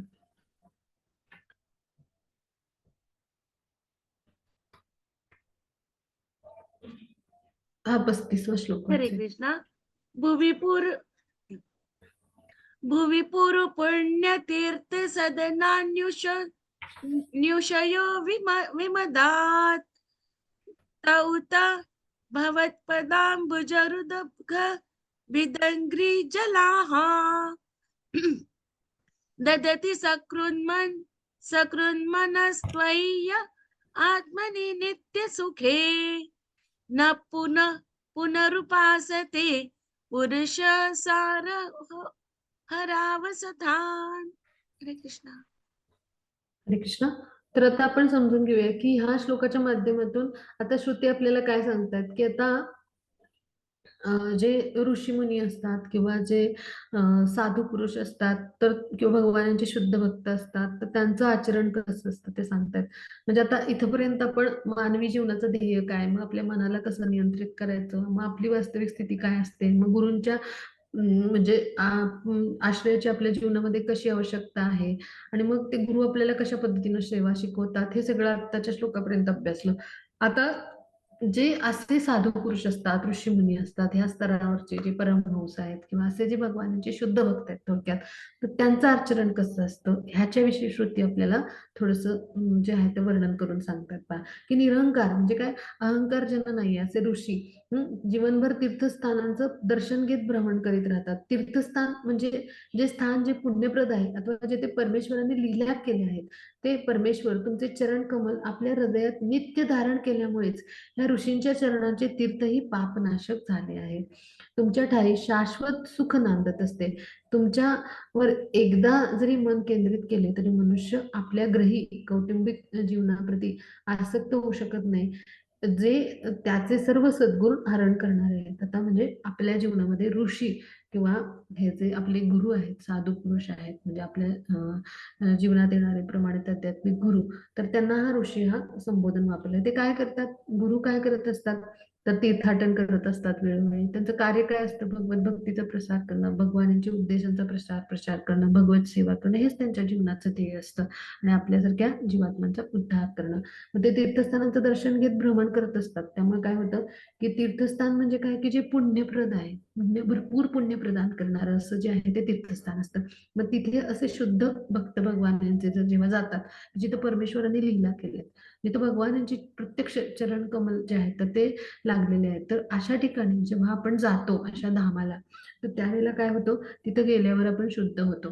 मग तिथं जाऊन आलेले असे जे ऋषीमुनी आहेत किंवा असे जे गुरु आहेत, तर त्यांचे जेव्हा आपण चरण कमल आहेत तर त्यांचं आपण तीर्थ जरी जे आहे तर ते जरी म्हणजे आपण घेतलं तरी ते पापनाशक आहे. म्हणजे पाप म्हणजे गुरुंचं जे आहे तर ते चरणामृताला जे आहे तर तो तितकाच म्हणजे दर्जा दिला गेलाय की जे भगवान यांचं चरणामृत आहे. म्हणून गुरु आणि भगवान यांना समान मानले गेले. म्हणजे कृष्णाने काय सांगितलंय भागवतामध्ये असा श्लोक येतो, म्हणजे त्याचा मी अर्थ सांगते की जे गुरु आहेत तुमचे प्रमाणित आध्यात्मिक गुरु, त्याला माझ्यापासून कधीही अभिन्न लेखलं जाऊ नये. म्हणजे गुरु हे जे आहेत तर ते भगवान यांच्या समानच जे आहेत तर त्या म्हणजे जे आहेत ते मानले गेले पाहिजेत. म्हणजे गुरुंसमान म्हणजे भगवान यांच्या समानच गुरूंना सन्मान दिला गेला पाहिजे. मग याच्यातून आपल्या लक्षात येईल की भगवत चरणांचं अमृत जसं आपण प्राशन करतो तसं हे तीर्थाटन केलेले जे ऋषी आहेत, म्हणजे असे उच्च कोटीचे आध्यात्मिक जे भगवानांचे भक्त आहेत, तर त्यांच्या चरण कमलांचं तीर्थ जे आहे तर ते सुद्धा काय आहे, पापनाशक आहे. म्हणजे त्यांच्या सदैव त्यांच्या हृदयात कोण असतात, तर भगवान असतात. भगवान प्रकट असतात त्यांच्या हृदयामध्ये. म्हणजे 5 गोष्टी अशा आहेत की ज्या घेण्यासाठी किंवा ज्यांचा आश्रय घेण्यासाठी आपल्याला दीक्षेची जरुरी नाही. 5 गोष्टी अशा आहेत. त्या म्हणजे काय, सगळ्यात पहिल्यांदा गंगाजल. प्रत्यक्ष ते इतकं शुद्ध आहे की सगळं हरण करणार आहे. गंगा मैया ही भगवानांची भक्त आहे, हो की नाही, भगवानांनीच ती निर्माण केलेली आहे. मग आता भगवानाच्या चरण अंगुष्ठांपासून ती येते, आध्यात्मिक जगतापासून, हे आपल्याला माहिती आहे. मग गंगा मैया ही काय, ही ह्याच्याकडून शुद्धी होण्यासाठी आपल्याला कुठल्या दीक्षेची आवश्यकता नाहीये. मग दुसरं कोण आहे, तर जे आहे हरिनाम आहे, म्हणजे हरिकृष्ण महामंत्राचा जप आहे. तर तो आपण जो करतो तर त्या म्हणजे तो जो आहे तर त्यासाठी आपल्याला काय आहे, तर दीक्षेची आवश्यकता नाही. कुणीही कधीही केव्हाही कुठेही हरिनाम घेऊ शकतं. मग त्यानंतर काय आहे, भगवद्गीता आणि भागवतासारखे ग्रंथ आहेत. म्हणजे ते प्रत्यक्ष कृष्ण आहेत. हरिनाम म्हणजे प्रत्यक्ष कृष्ण आहेत. गंगा म्हणजे कृष्णाचं स्वरूप आहे. आपण विभूतीमध्ये अभ्यासल्या ना, सगळ्या नद्यांमध्ये गंगा नदी म्हणजे कोण आहेत, भगवान आहेत स्वतः. तसं सगळ्या ग्रंथांमध्ये भागवत आणि भगवद्गीता म्हणजे सुद्धा भगवानच आहे, हो की नाही? मग त्याचबरोबर भगवानांची उत्तम भक्त सगळ्या वनस्पतींमध्ये वृंदादेवी ही सर्वश्रेष्ठ भक्त आहे आणि राधाराणी यांचंच ते काय आहे, तर राधाराणी यांचंच विस्तारित अवतार म्हणजे वृंदादेवी आहे. मग राधाराणी काय आहेत? भगवानाच्या शक्ती आहेत, म्हणजे प्रत्यक्ष भगवानच आहेत राधाराणी म्हणजे. म्हणजेच काय, वृंदादेवी म्हणजे ह्या आपल्या भगवत भक्त आहेत, त्या आपल्या आणि राधाराणीचे विस्तार म्हणजे अप्रत्यक्षपणे कृष्णच असल्यासारखं आहेत, आपल्या बरोबर सदैव उपस्थित असतात. मग त्यांची आपण सेवा करू शकतो, तिथे आपल्याला दीक्षेची गरज नाही. आणि पाचवं काय आहे, गुरु आपल्या जीवनामध्ये जे शिक्षा गुरु असतील, दीक्षा गुरु असतील, जे कुणी असतील, तर त्यामध्ये दीक्षा गुरु जे आहेत आणि शिक्षा गुरु ते भगवानांचे प्रकाश रूप सांगितले. मग दीक्षा गुरु जे आहेत तर त्यांच्या हृदयामध्ये भगवान प्रत्यक्ष प्रकट होत असतात आणि म्हणून आपल्याला ते काय करतात, दीक्षा देतात म्हणजे कृष्णांना आपल्यापर्यंत पोहोचवत असतात, हे महत्व आहे. मग हे जे 5 आहेत म्हणजे घटक, तर इथे प्रत्यक्ष कृष्ण कृपा आपल्याला अनुभवायला मिळते. मग अशा गुरूंच्या चरणांचं तीर्थ किंवा अशा ऋषी मुनींच्या, म्हणजे ऋषी असं त्यांच्यासाठी संबोधन वापरले, तर त्यांचं तीर्थ जर आपण ग्रहण केलं तर ते सुद्धा पापनाशक असतं पहा, म्हणजे इतकं त्याचं महत्व आहे. मग आपल्या ठायी शाश्वत सुख जे आहे तर ते नांदत असतं. पण जर एखाद्याचं मन जे आहे तर कुटुंबामध्ये किंवा ग्रहामध्ये म्हणजे अशा भौतिक स्तरावर जर आसक्त झालं, तर मग त्याला म्हणजे जे आहे तर त्यातून बाहेर आणण्यासाठी आणि त्याला आसक्ती कशाविषयी वाटली पाहिजे किंवा त्याचं मन कुठे केंद्रित झाले पाहिजे, तर भगवत सेवेमध्ये, गुरुसेवेमध्ये. गुरुचरणांची मी कशी सेवा करेन, गुरूंच्या म्हणण्याप्रमाणे मी कशी सेवा करेन, गुरूंच्या मार्गदर्शनामुळे कशी सेवा करेन, अशा पद्धतीने जेव्हा तो सेवा करायला लागतो, तेव्हा काय होतो, या भौतिक गोष्टीविषयी तो आसक्त मग होऊ शकत नाही. श्रुतींनी हा सांगितलेला उपाय आहे आणि त्यामुळं काय होतं, की ह्या भौतिक आसक्ती काय करतात, आपले सगळे सद्गुण जीवात्मा म्हणून आपल्यामध्ये सुद्धा तितकेच गुण आहेत कृष्णामध्ये जेवढे आहेत. 26 गुण सांगितलेत 13व्या अध्यायात. मग जे कृष्णामध्ये आहेत तेच आपल्यामध्ये गुण आहेत, कारण कृष्णांचे आपण अंश आहोत, आपल्यामध्ये ते अगदी काही प्रमाणात आहेत पण आहेत ना, ते ह्याला महत्व आहे. आपण जे आहे ते परिमाणाने भिन्न आहोत पण गुणांनी समान आहोत, पण कृष्णामध्ये त्याचं व्यापक स्वरूप आहे. आपण सूक्ष्म प्रमाणात गुण धारण करणारे आहोत जीवात्मा म्हणून, पण ते आहेत ना उपस्थित आपल्यामध्ये गुण. मग हे सगळे गुण आहरण करणाऱ्या कोण असतात, आसक्ती असतात आपल्यामधल्या. मग ह्या आसक्तीपासून आपण कधी दूर होऊ, जेव्हा आपण अशा ऋषीमुनींच्या चरणांचं तीर्थ घेऊ किंवा अशा प्रमाणित गुरु जे आहेत त्यांच्या आश्रयाला जाऊ, म्हणजेच त्यांच्या चरणांचं तीर्थ घेऊ, त्यांची सेवा करू. म्हणजेच त्यांनी काय सांगितले श्रुतींनी ह्या श्लोकाच्या माध्यमातून, तर गुरूंच्या चरणांची सेवेचं महत्व थोडक्यात अप्रत्यक्षपणे, आणि त्यांच्या चरण तीर्थाचं महत्व आणि त्यांच्या सेवेचं महत्व जे आहे तर ते आपल्याला ह्या सगळ्या आसक्तीतून काय आहे तर बाहेर काढणार आहे आणि आपल्याला भगवत चरणांची प्राप्ती करून देणार आहे. तर हे महत्व श्रुतींनी इथे मांडले, तर ते आपण इथे अभ्यासलं. तर इथे आपण थांबूया, 5 वाजलेत आपले. अजून 10 श्लोक आहेत, वेदांच्या स्तुती थोड्याशा मोठ्या आहेत, तर ते पुढच्या आपण क्लासमध्ये अभ्यासूया. इथे आपण थांबूया, मग त्याची रेकॉर्डिंग स्टॉप करूया. हरे कृष्ण. हरे कृष्ण. हा, रेकॉर्डिंग स्टॉप करूया. अजून 10 श्लोक आहेत, मग त्याचे आपण पुढच्या वेळी घेऊ.